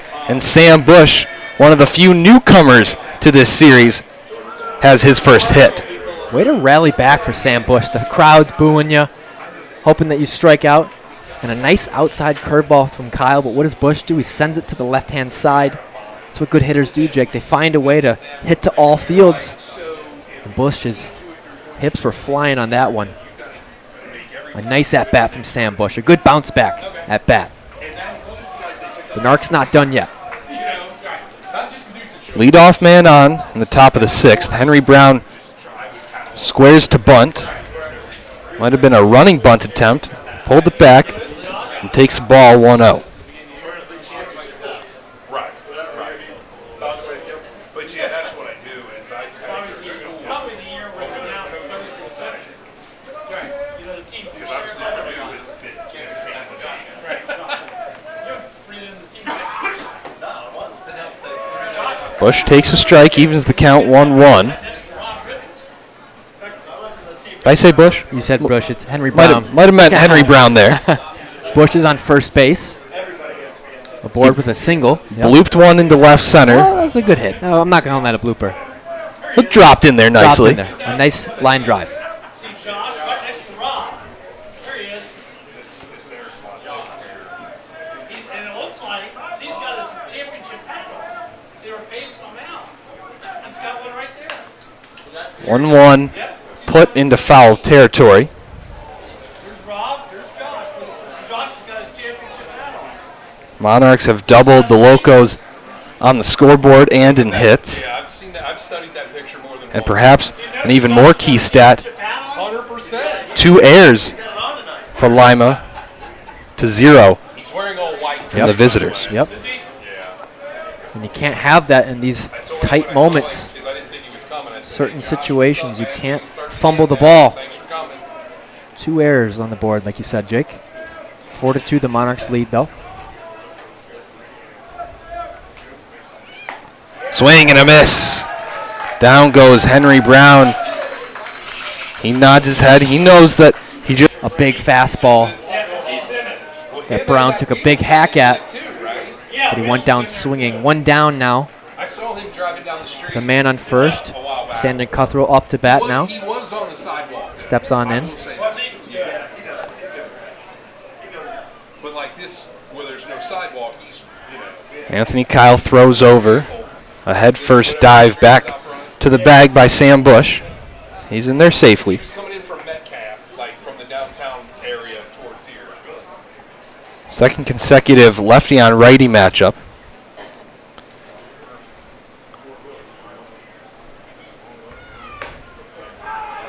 Does he know you guys called Strike him? called. Because I think I called him. Just painted the outer corner of the plate. Yeah, much like Doran, he likes to set up outside. And Salvo's doing a good job of giving him that outside target. It's been working tonight for the Locos. And now Salvo sets up inside. Squeezed him, but a called strike. Yeah, those are two tough pitches for Cutthroat to hit, but nonetheless, they're strikes. He has a Cal Ripken streak going. And Kyle doing a good job of mixing up the location of the pitches. He's got a quick movement to home, so Sam Bush is going to have a tough time stealing a base. Not really known for his stealing anyways. The off speed. Hit cheaply. Davis steps on second, fires a strike over to first for the double play.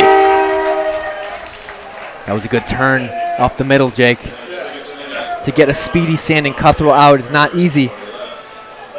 But out comes Kevin Cortsy once again to the bottom of the sixth. Still dealing, Jake. And the keys for Cortsy at the moment is to stay in the zone. Don't worry about the past. Don't worry about the future. You got to live in the moment. Continue to fill up the zone. Continue to throw strikes, and don't change. Stick true to what you've done, and work that fastball outside, and go back with that inside slider. It's been working all night. Don't change.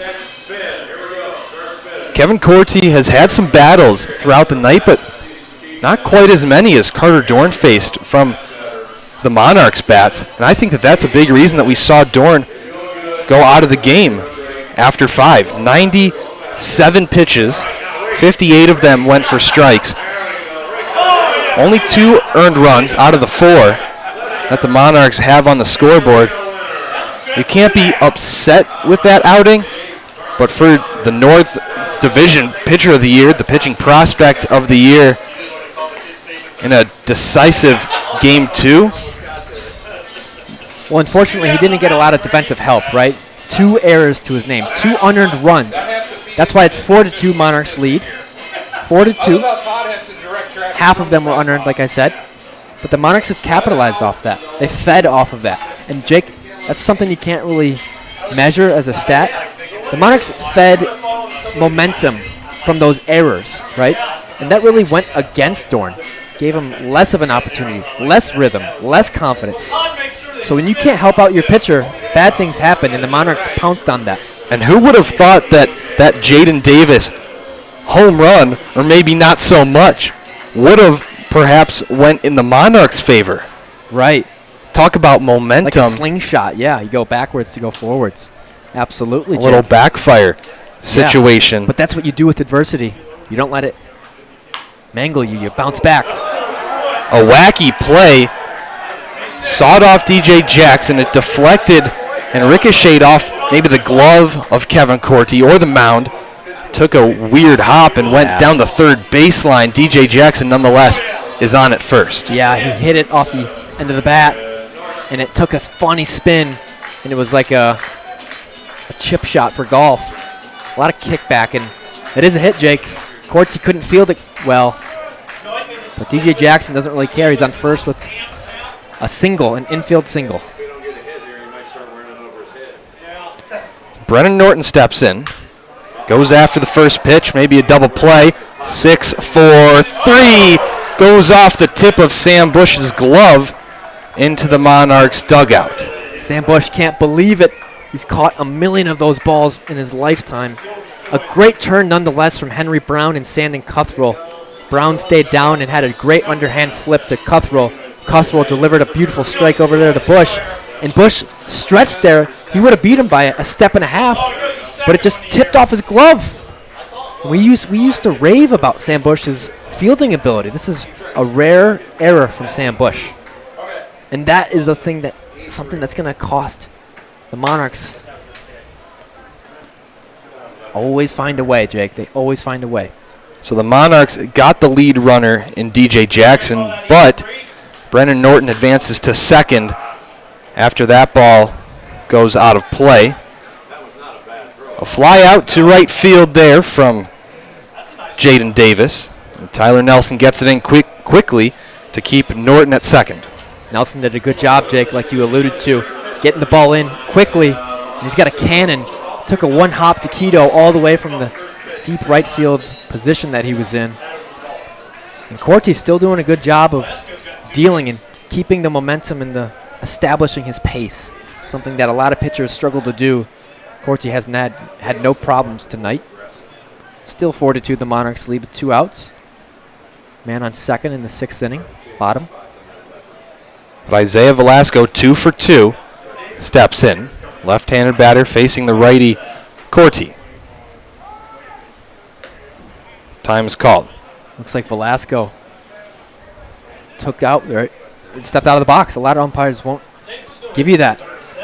Corty was 3/4 of the way to the plate, and Velasco said, timeout. Velasco just hitting below 300 in the 290s this year. Takes a called strike to begin his at-bat. Beautiful spot placed by Corty there. He's been living there all day, Jake. And his ball moves, so it's even harder for a hitter to grasp.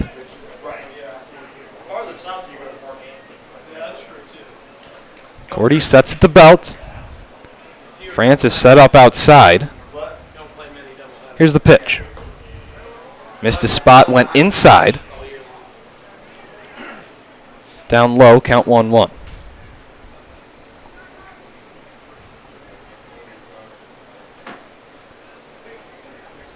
Another time called. Corty's ready to go, but Velasco is taking his own time. And I don't really like that. I think the pitcher needs to take control of the pace. It's his mound.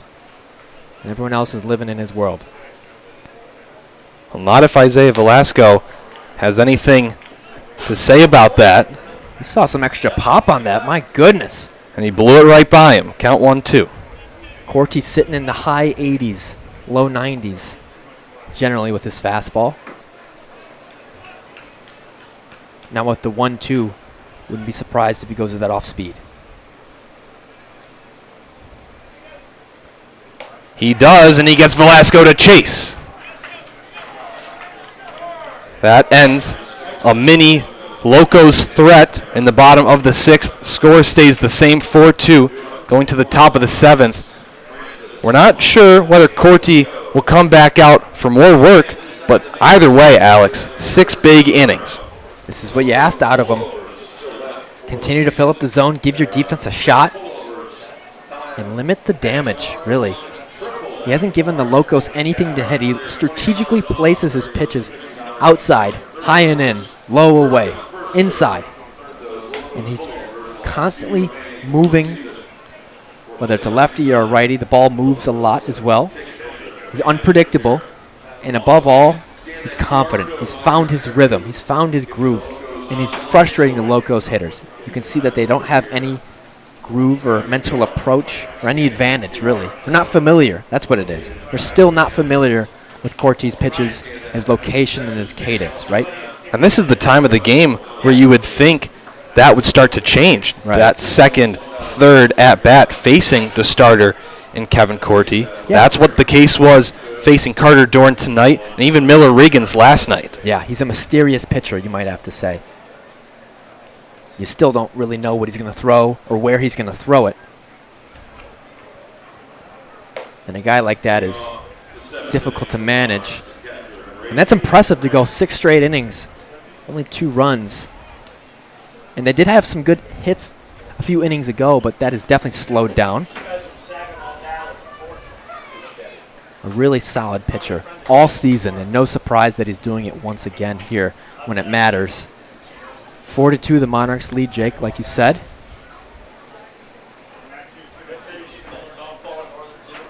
We're going to the last third of the game, 7, 8, 9, top of the 7th.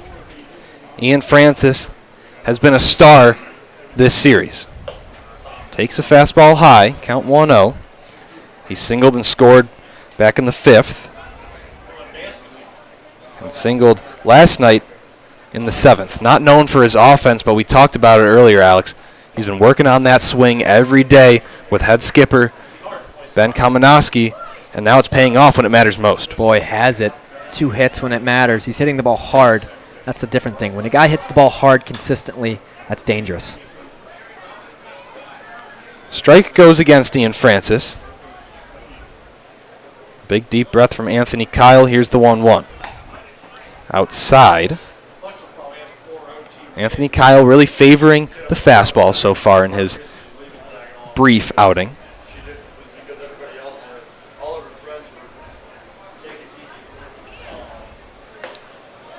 Swing and a miss right there from Ian Francis. Evens the count.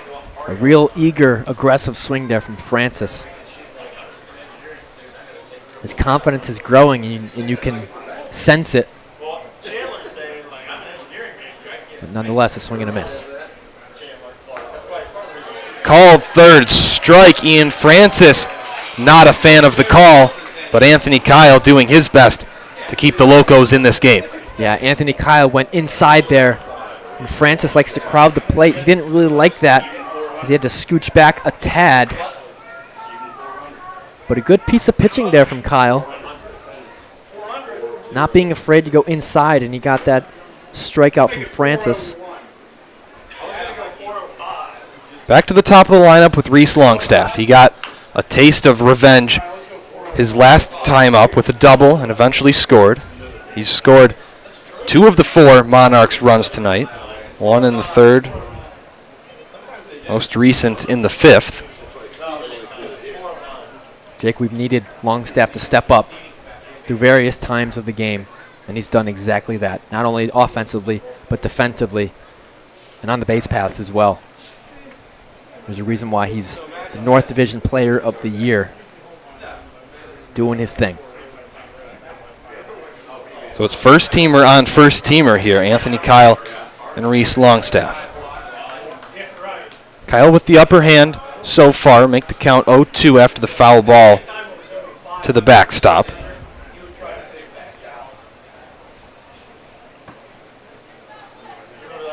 Reese Longstaff holds his bat in front of his face, takes a deep breath and digs in.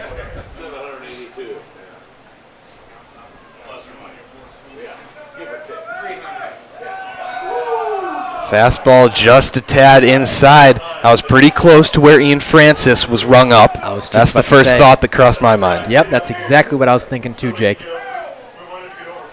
Didn't miss by much on the inner half of the plate. 1-2 count now.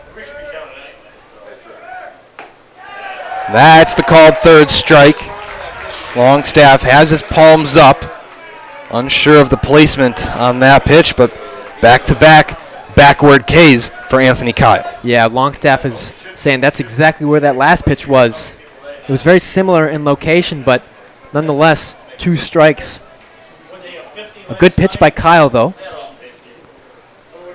But I understand Longstaff's frustration. That was very similar in location, back-to-back pitches. Ball low to Joe Quito. 2 outs in the top of the 7th. Monarchs still lead 4-2.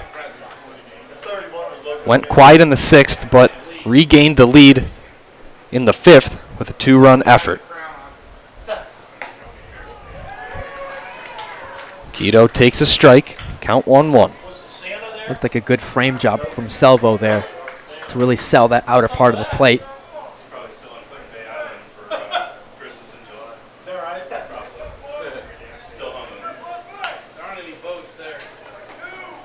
Quito fouls that off-speed pitch to the left of us here in the Lima press box. We said it before, but you can't say it enough. A fun place to call a game. 400 fans on hand for this one tonight.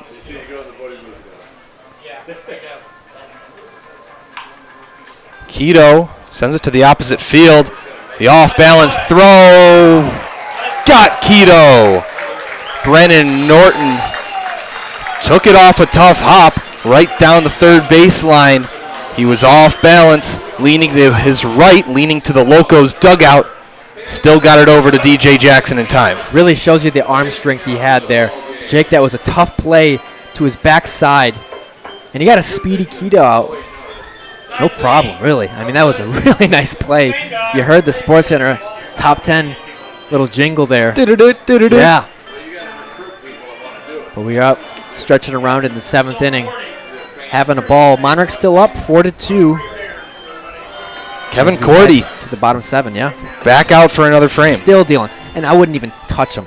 Stay on the mound. He's doing exactly what he needs to. And the reason why, Jake, he's still on the bump is because he hasn't found any walk trouble. He still remained accurate, right? And that's impressive when you got a guy that can throw 100 pitches in previous outings and still be in the game and still doing his thing. That's legit. Only one walk. It came in the bottom of the 3rd inning to Ty Gill, who ended up scoring. Right. But one walk through 6 innings. Managing that pitch count. We know the leash isn't very tight for a guy like Kevin Corty. He was the Tuesday pitcher all regular season. To translate that, the Tuesday pitcher, that's your ace in this pitching staff. Absolutely.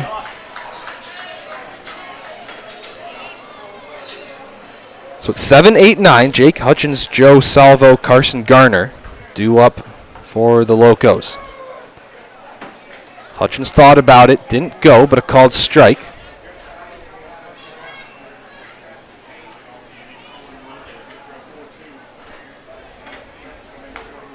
Off speed, finds the zone.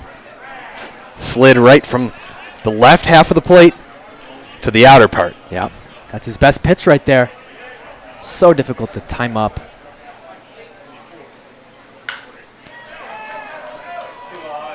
That's skied into center field. Back 3 steps is Gurgley to retire Hutchins. Corty is still on fire at the moment. And the reason why, starting at the count 0-2, really putting himself in the best situation possible. And it's so hard for a hitter to come in and try to do something in an account that's 0-2. Corty's still dealing. Joe Salvo steps in 0 for 2 on the night so far. Takes a ball inside, a little brush back.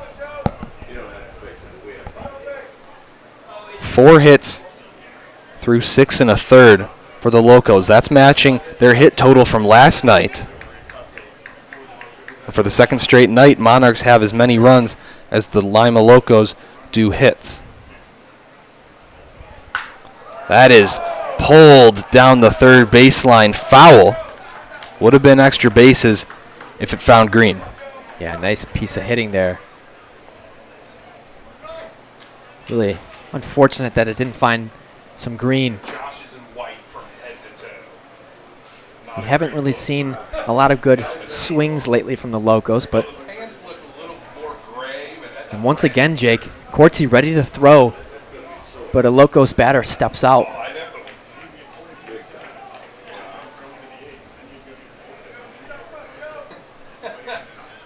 when you say that. 1-1 fouled away over the fencing near the parking lot. But that little melee there shows you how much Corty is in the opponent's heads, right? He's establishing his rhythm, not theirs. And they haven't caught up to it, clearly. Only, 5 hits? 2 runs? He took it down a little bit, but it's still off of his chin. Off speed jams Salvo. Just got a little piece of the ball. Put it foul to the backstop. Count stays the same. 1-2. 1 out, bottom of the 7th. The Locos trail by 2. It's 8-9, then top if they get that far. That's weakly hit. Henry Brown will let it bounce. Fields it off the bare hand and gets the runner out at first. Jake, that was But a that check surely, swing. that was a check surely swing. looked like Henry Brown might have been able to have enough time to get under that. Yeah, it was a mini pop-up from that check swing, but Brown really recovered from that barehanded and made a great throw over to first, but you'd like to see more hustle out of that runner.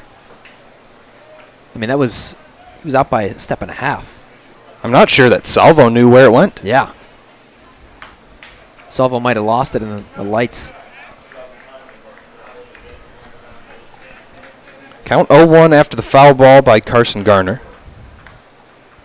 Corti so far with an efficient bottom 7, putting himself in a position maybe to come back out for the 8th. Definitely. And we talked about why he's still out there, Jake. Nobody on the bases. That's the key for tonight. Limit the guys on the bases. Don't even give him a chance, really. He's starting ahead in the count. Once again, 0-2. Here's the 0-2. That's ripped up the middle, just to the right of second base, out of the reach of Sandon Cuthrell. And Carson Garner starting a 2-out rally.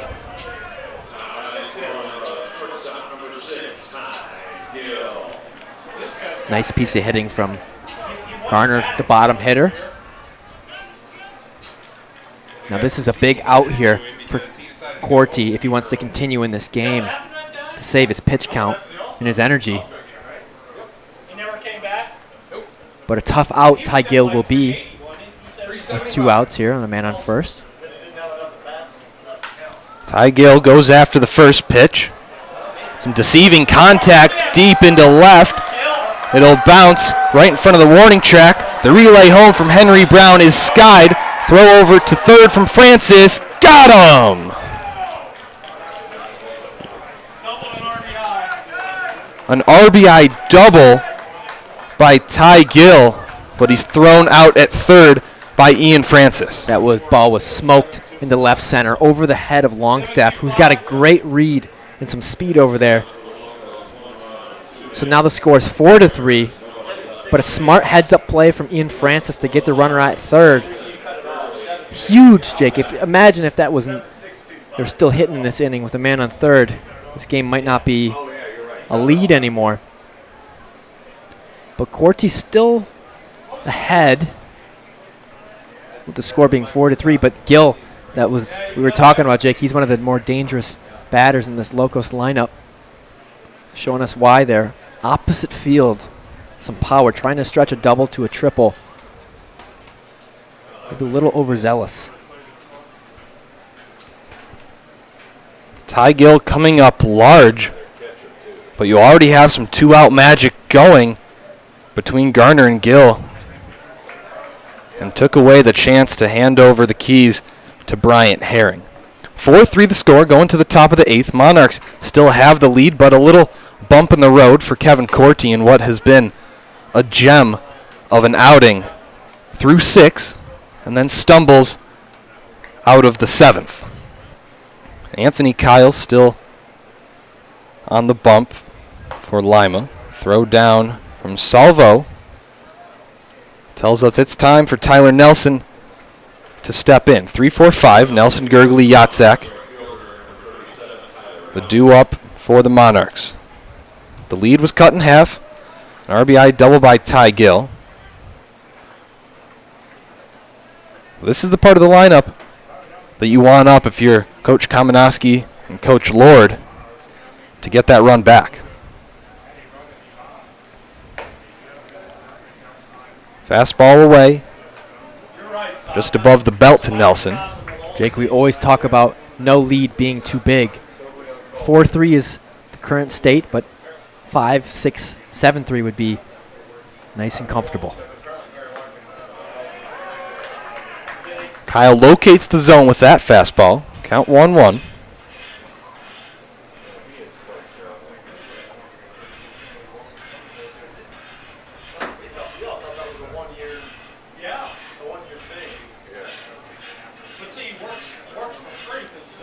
The lefty Kyle facing the righty Nelson. Off speed. Had some wicked movement, but it moved a little too far. Low and in makes the count 2-1. And Nelson doing a good job of being ahead in his counts, right? 2-1 for him. He's drawn back-to-back walks. Had the biggest base on balls maybe of the season last night in the 6th, the part of that 3-run comeback that proved to be the difference. Really a heads-up, smart baseball player. Danny Graves was pretty bad. And he's showing it when it matters. He's doing a good job. 2-2. Chopper back to Kyle. Sets his feet. A low throw over to DJ Jackson, but he goes down to dig it up. Tyler Nelson looked like he might have come up hobbling a little bit. Didn't quite run that out fully. A little bit of a hitch in his step walking back to the dugout. I mean, these guys play every day, Jake. They're getting tired. We're in the dog days of the season. This is the part of the season that these guys It's all or nothing. didn't know if it would even be a thing Right. coming into the summer. So extra baseball Reese would be in Australia by now. might be. Seth Gurgley shows bunt, takes it back, but a called strike. Yeah. 0-1, 1 out in the top of the 8th. Locos now trail only by 1 after the RBI double by Ty Gill. Running fastball, stays up top, evens the count to Gurgley.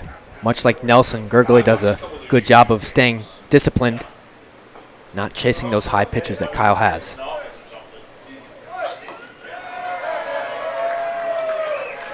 Gurgley with a little bit of a sigh after that called strike. He thought it was outside. He's pointing to the part of the plate with his bat that he thought it was at. I tend to agree with him a little bit. That might have been a tad outside. He awaits the 1-2. Squeezed him. Sent it narrowly foul. Just got out of play over the fence.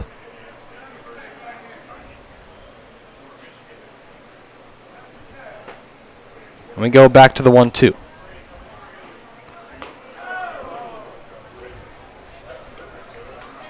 That had some movement to it, Jake. Looked like it could have maybe hit Gurgley, but not quite. The off speed was just a tad inside. Now evens the count at 2-2.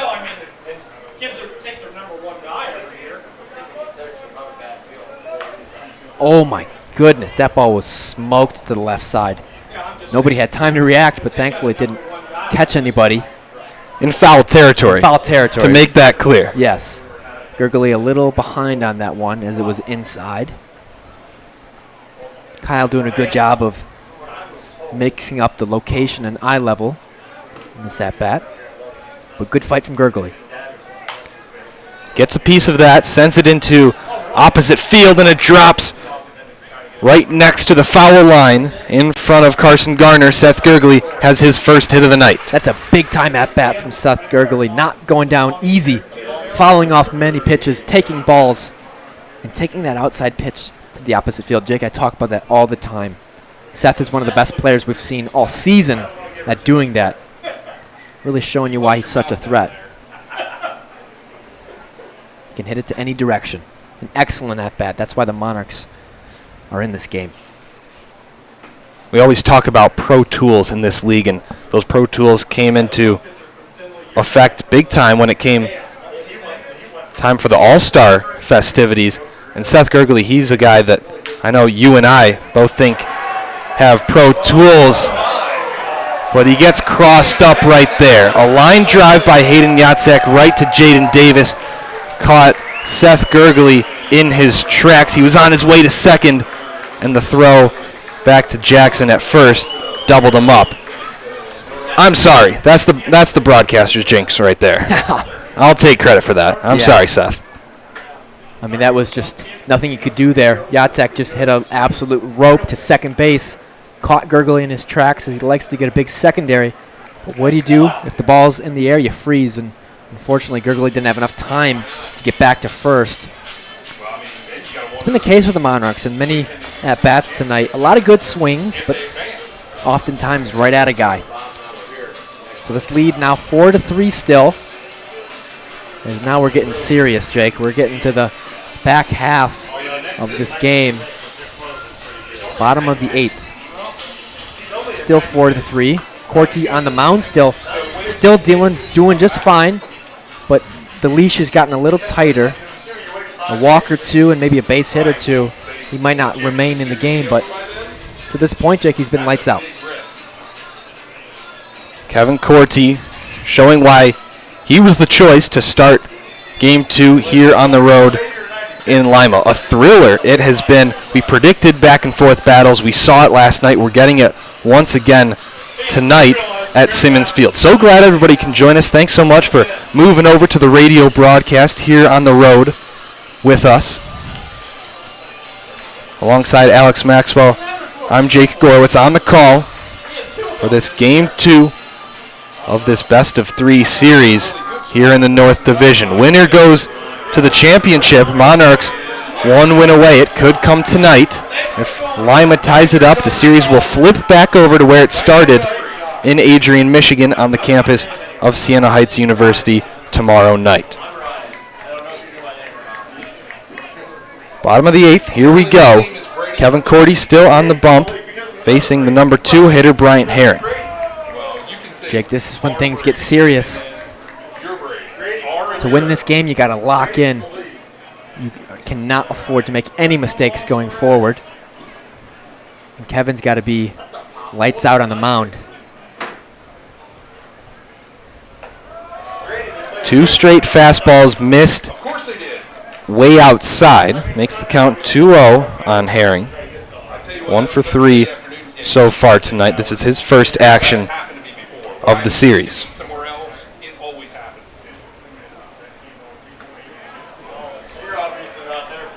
Little inside there from Corti. A nice fastball tempted Herring, but the count is 3-0. That ball was not far from being a strike, Jake. I think you and I would have liked to see that one called, but that one goes in. Big bounce back, 3-1. Bryant Herring either didn't have the green light or didn't take advantage of it. The 3-1. That's pieced into center field. It'll take a hop right in front of Gurgley, and the leadoff man is on. That's exactly what the Locos needed there. Didn't matter how, get on base. And a hot shot from Herring. We've seen him really be a threat tonight for the Locos. And like we said, the leash has now been tightened. Corti still on the mound for now, but he needs to record some outs to stay out there. And the Locos threatening here big time. DJ Jackson fouls off the first pitch. Over the fence to our right, just before the Monarchs dugout. Sam Bush holding Bryant Herring on at first. Middle infielders Brown and Cuthrell in double play depth. We're in a dogfight here, Jake. Corti moves over to first, throws over.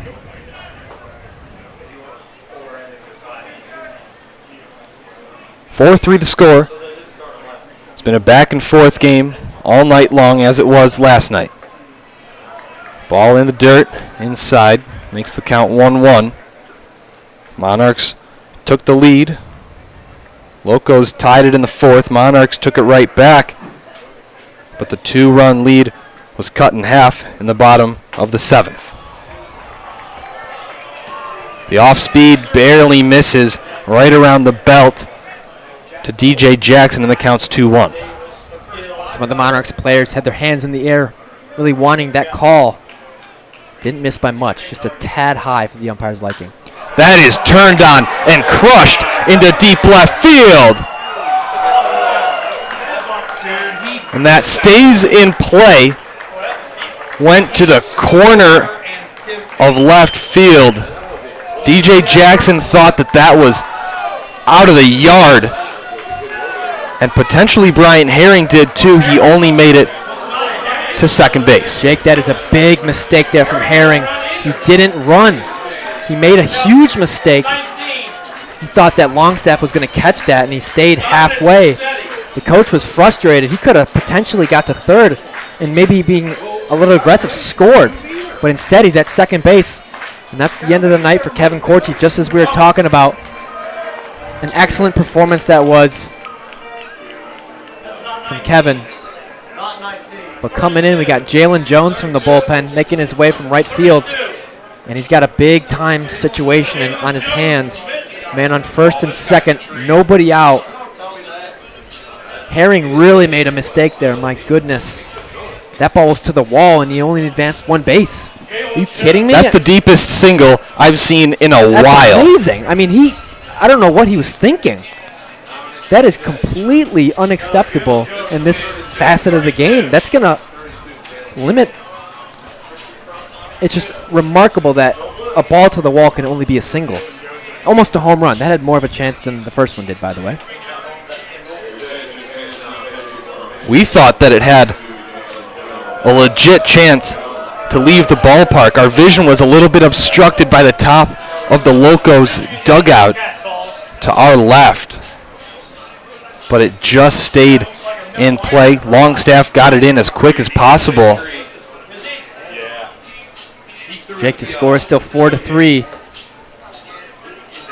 6-5 in hits. The Monarchs are leading. Worse in the dry fit warm-up shirt, by the way. But if you're Jalen Jones, you need to really stay within yourself. Don't be too anxious to throw strikes or throw hard. That's kind of been a temptation of his this season. Throw as hard as he can. Stay within yourself. Don't let the fans get in your head. You got a job to do. You got nobody out, men on first and second. The extra little chatter right there that you might have caught on the broadcast. One of the warm-up pitches from Jalen Jones got away from him. So you hear the rowdy crowd Yep. The getting all over that. The Locos can sense the ball trying to swing in their direction here. And the fans really helping out. But he's got an excellent fastball, a nice changeup, and a beautiful little slide piece to go along with it in his arsenal. Monarchs answer with a Big Ten arm of their own. Carter Dorn, the Purdue Boilermakers, started the game for Lima. Now the Michigan Wolverine lefty Jalen Jones enters in a relief appearance for Kevin Corti. Here we go, Jake. Things are getting serious. DJ Jackson on first, Bryant Herring on second. 4-3, Monarchs still have the lead, but it's becoming a tight one here in Lima, Ohio. Everybody knows what's at stake. For the Monarchs, it's a trip to the championship. Lima, it's an opportunity to play another game. First pitch strike to Brennan Norton. Lima's cleanup hitter. Still no outs in the bottom half. These are two characters facing off against each other, boys. This is the matchup of the season. Character versus character? Yes, sir. Off speed. Poked. Keto throws it off second base. Cuthrell can't return to the bag, and everybody is safe. Cuthrell might have turned an ankle or something. Yeah, he had an awkward little position there. You'd like to see maybe Keto just step on third, take the out right in front of him. But now Cuthrell is shaken up as Ben Kamenowski heads over to check him out. Bases loaded, nobody out for the Locos. And Jalen Jones doing all he can. A weak little ground ball to third base. But now you got to cut the run down short. Corners have to be in here. Middle has to twist it like they've never twisted it before. And keep this game at a 4-3 lead for the Monarchs. As you see Sam Bush over at first base and Joe Keto at third base playing in. Jalen Jones has to just do what he's been doing, fill up the zone. Don't try to do too much. Bases juiced for Jaden Davis. Fastball outside. Kick starts his at-bat. Still no outs in the bottom of the eighth. Herring on third, Jackson on second, Norton on first.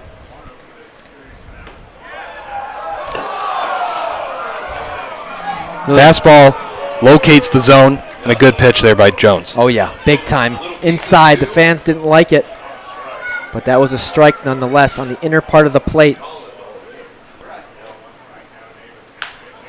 That's poked, and it drops in right field. Run will score.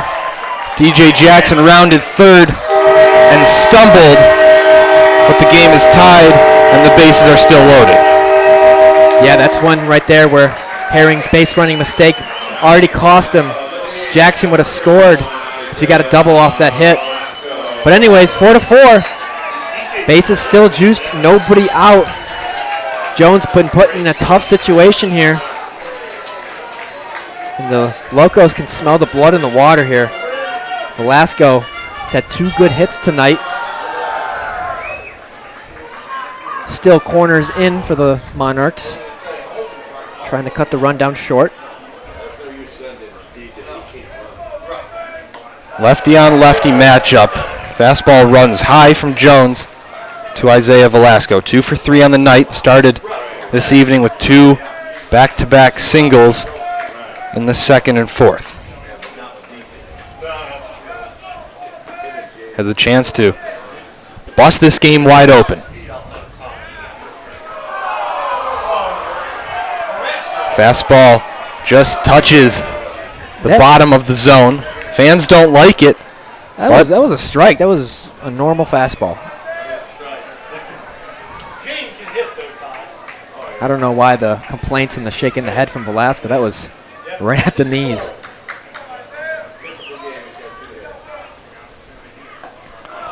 Blew it by him.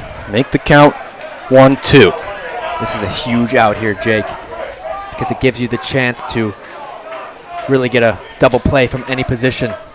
And then you're out of the inning, limiting the damage. So a huge out here for Jalen Jones as he's up 1-2 in the count. Here's the pitch. Jammed him, got him swinging. Huge, because now you got a double play ball at any position. And you see Joe Quito plays back. Sam Bush still over there at first base playing in. But a big, big bounce back from Jalen Jones. Credit to him for biting down, battling through. The job is not done. Bases are still loaded for Jake Hutchins with 1 out. Off speed, just stays upstairs. Count 1-0 on the center fielder.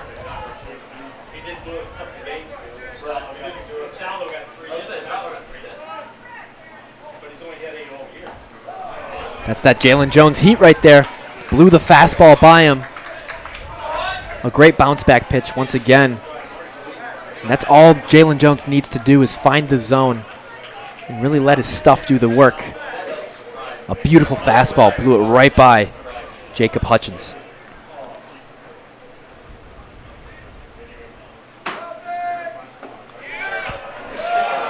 Off speed just misses. Moves the count to 2-1. Not by much, Jake. Not by much.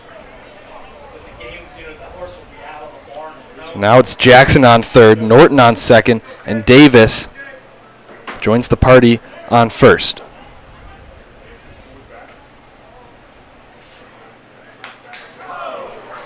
Hutchins can't catch up to the fastball. Jones has been working with that smoke so far ever since he's come in for Kevin Corti.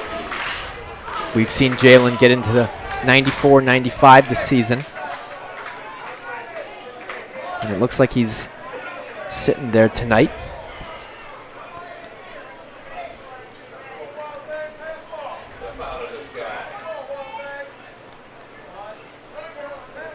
And time is called. Jalen Jones was waiting patiently on the bump. Hutchins had enough and stepped out.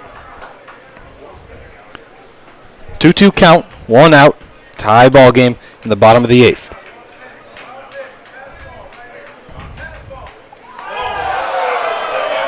Off speed, escaped Jalen Jones. left it way outside. We hear the chants of pass ball, wild pitch. Brady, you looking for a post-game interview? I mean, I always am. That's me. Deep breath. Here's the payoff pitch. Walked him. Jake Hutchins energized on his way to first, and the Locos have the lead. Yeah, this is not what you want if you're the Monarchs. A tough spot Jalen Jones was put in. Still bases loaded, only one down. That was a good at-bat, though, from Jacob Hutchins, to say the least. Really making things difficult for Jalen. Last night, a Tyler Nelson drawn walk brought home a run in the deciding moments of that game, and it's Lima's turn tonight. Off speed, dropped in the zone for a first pitch strike to Joe Salvo. Bases loaded, 5-4. Lima has the lead now.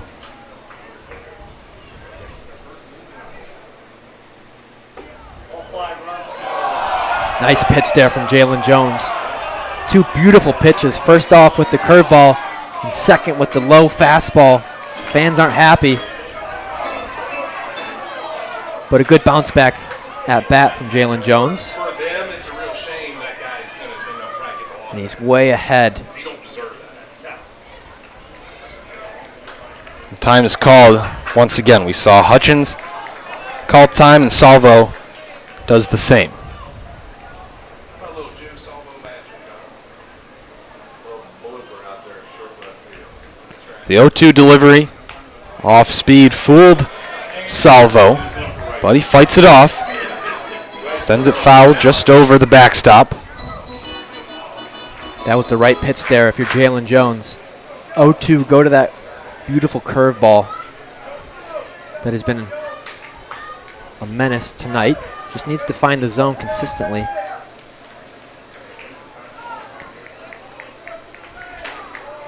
Time is called once again, already for the third time in the last little sequence here. We've really seen the timing of this game be thrown off between Corti and Jalen Jones. Jones puts a off-speed pitch in the dirt inside around the feet of Salvo. Count 1-2. Jake, we knew this game wouldn't be easy. That lead the Monarchs had, we knew that it wasn't going to be like that going forward. She thinks so good, she's probably going to get hired full time and hate her life after that. Do you think it must be really bad if you think she's doing such a good job without her? Between you or Tom, Jones brought the heat. Salvo just got a piece of it. He'll take a lap around Ian Francis and the home plate umpire and step back in.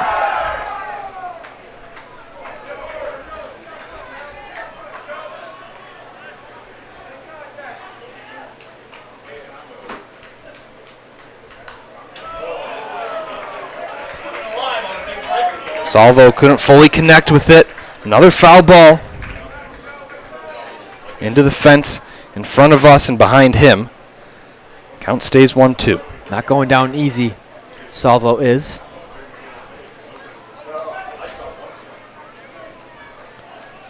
Correction, make the count 2-2.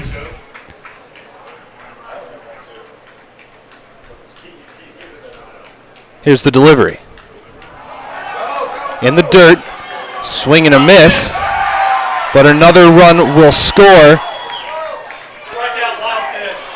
It was a wild pitch, and the runner from third, Brennan Norton, came home to score. 6-4 now, the Locos lead. An unlucky play there from Jalen Jones and Ian Francis. That ball was in the dirt, and it skipped away from Francis there. 6-4, Jake. A really tough inning, and you knew the Locos were just on the verge of opening the door. But the Monarchs got some work on their hands. It's still not over. 2 men in scoring position, 2 down. Second and third. Called strike goes against Carson Garner with 2 outs. Jaden Davis on third, Jake Hutchins on second.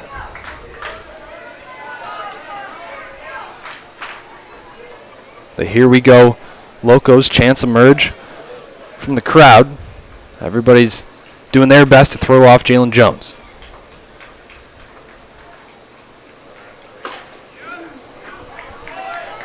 That pitch looked pretty good, a little inside. We've seen it called both ways, though. Credit to Jones, though. He's doing the best he can in a really tough situation. He's filled up the zone and fought through.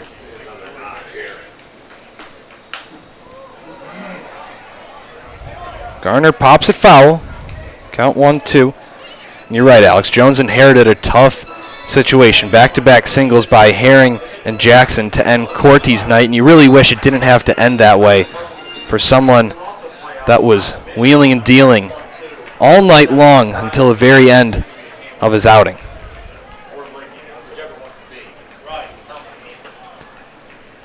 Need an out here to keep the game manageable.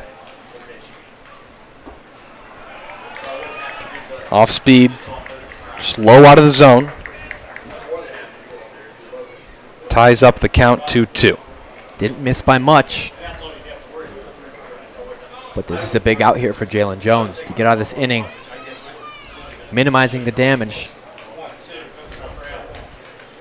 Check swing. Did he go? He did. Jalen Jones with a big out to keep it a 2-run deficit for the visitors, Michigan Monarchs. 6-4 going to the top of the 9th. A 3-run inning when they needed it. Backs against the wall. Jake, we knew this was going to happen. This isn't going to come easy. Getting to the championship at this point of the season is not an easy task. But now that you're the Monarchs, you fought through adversity earlier.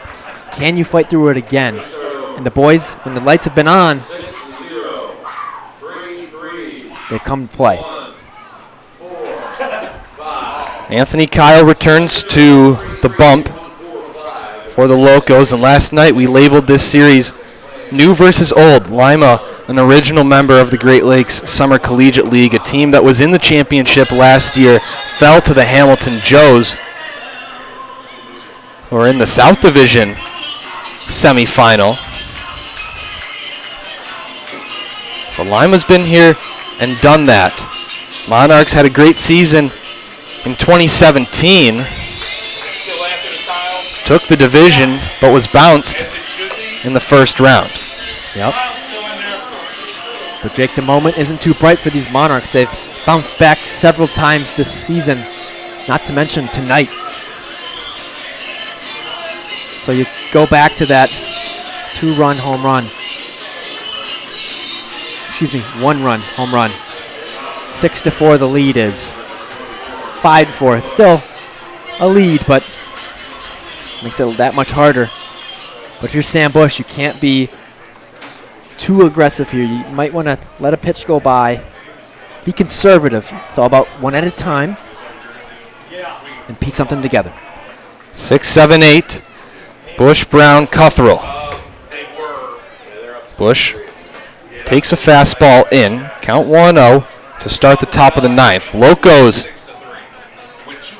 want to send this series back to Adrian, Michigan. Monarchs want to put an end to it all right here. It was looking like it might go that way until the bottom of the 8th. We had a 4-3 game. Monarchs led. Now it's 6-4. Lima on top. They're down to the final out. Fastball right down the middle.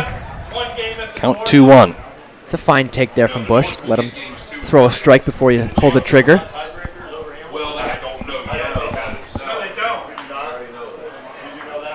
Bush a little behind that pitch. Slices it foul down the left side. Might have just gotten over the top of the Locos dugout. He was up 2-0. Host game one. Now a 2-2 count. I suppose so, or never. I guess leave. you're staying no matter what. I guess I'll just never leave until it's Bush a field goal. puts it into center field. It'll drop. But these guys got three. A lead-off single in the top of the ninth for the Monarchs. And the tying run steps in. It's Henry Brown. A huge at-bat there from Sam Bush. That's how you kickstart an inning when you need some runs. It's much easier to start off the inning nobody out, man on, than it is 2 down and a man on. So good stuff from Sam Bush. Now it's up to Henry Brown to hand it to the next guy. That's what we talk about. Got to advance Sam Bush somehow. Bush and Brown tie for the team lead in home runs. A smaller park here than at Siena Heights.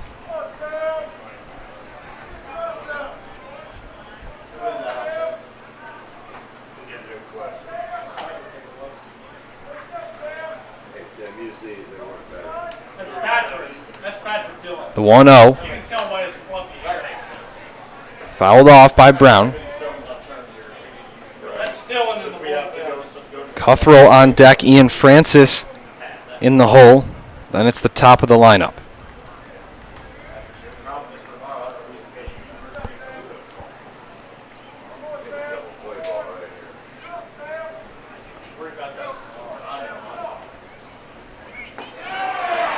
Filthy off speed. Nothing you can do about that one from Anthony Kyle.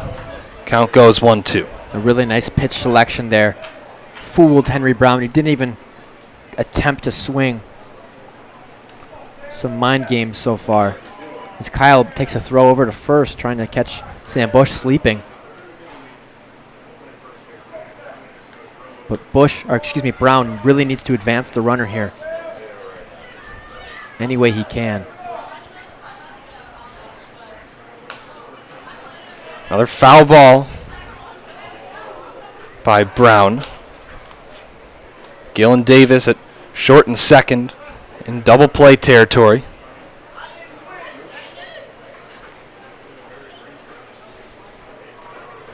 Brown steps back in. Slight bend at the knees. Kyle sets just above the belt. Here's the 1-2. Curveball, got him. That was a beautiful backdoor curveball from Anthony Kyle. Sat down Henry Brown. He knew he was fooled there, Jake. That was phenomenal. That was the right pitch at the right time. And a big out there for the Locos. As now it just becomes a lot harder for the Monarchs to get something going here. Now with 1 down by 2. 6-4 the lead for the Locos.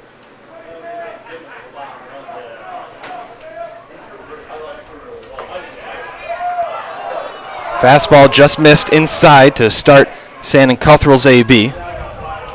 Bush still on first. Home team up by 2, 6-4 the score. Lima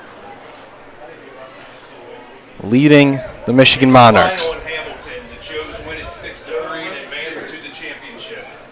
We just got word Hamilton takes the South, sweeps the Licking County Second year in a row. Settlers. And then they got their pitcher. The Joes are going back to the championship round.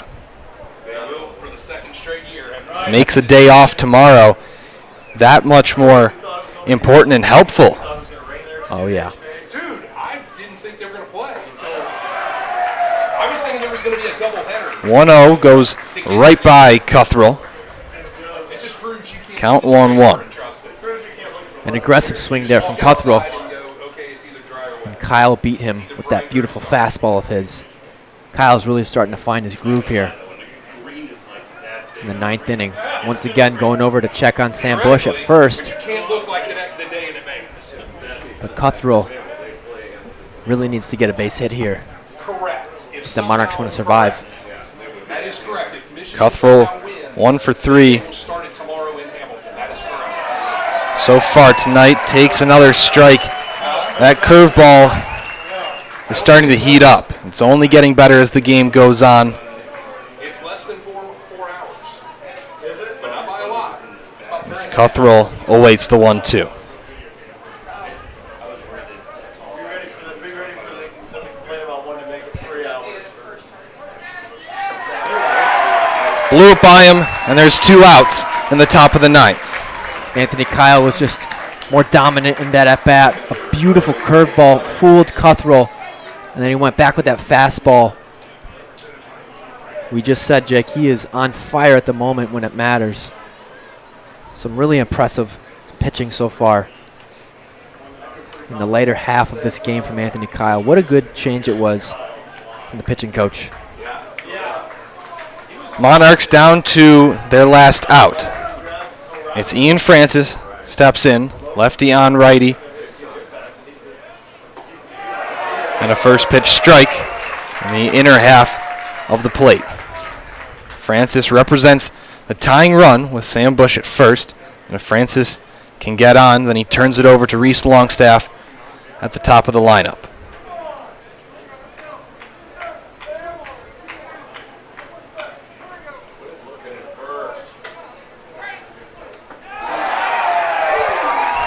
Off speed, finds the zone. 2 strikes now on Ian Francis. The crowd is on its feet. If you're Ian, you got to go down swinging. Got to protect on anything here. 0-2.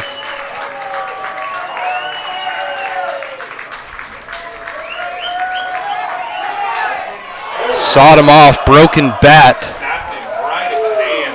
Snapped it at the hands of Ian Francis. He'll have to get a new bat before the game continues. A good fight so far from Ian. Not going down easy. We've seen the Monarchs have some success this year with the 2 outs. They really have to pull one out here right now when it counts. Francis not going down easy though.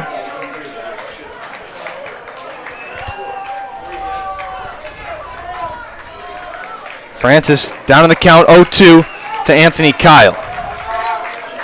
Locos lead 6-4. They want extra baseball. We will have game 3 back in Adrian tomorrow night. Swing and a miss. Anthony Kyle and Joe Salvo embrace in between home plate and the mound. Lima takes this one, a comeback effort. It took final 6-4. Fireworks going off in the outfield. Yeah, Jake, this is a tough loss for the Monarchs. They had the game in their hands for most of it. Other than that 8th inning, Jake, 3 runs. Corti had a fantastic evening. Let's not forget about that. Dealing up until that 8th inning. That's really what it was. It came down to that. We knew that it was going to go toe-to-toe this entire game. From beginning to end. Not easy. But this is what baseball is. This is what high-quality baseball is. You can't fall asleep. Not saying that the Monarchs did, but the Locos pounced when they needed to. Got back in the game and didn't give the Monarchs any late life.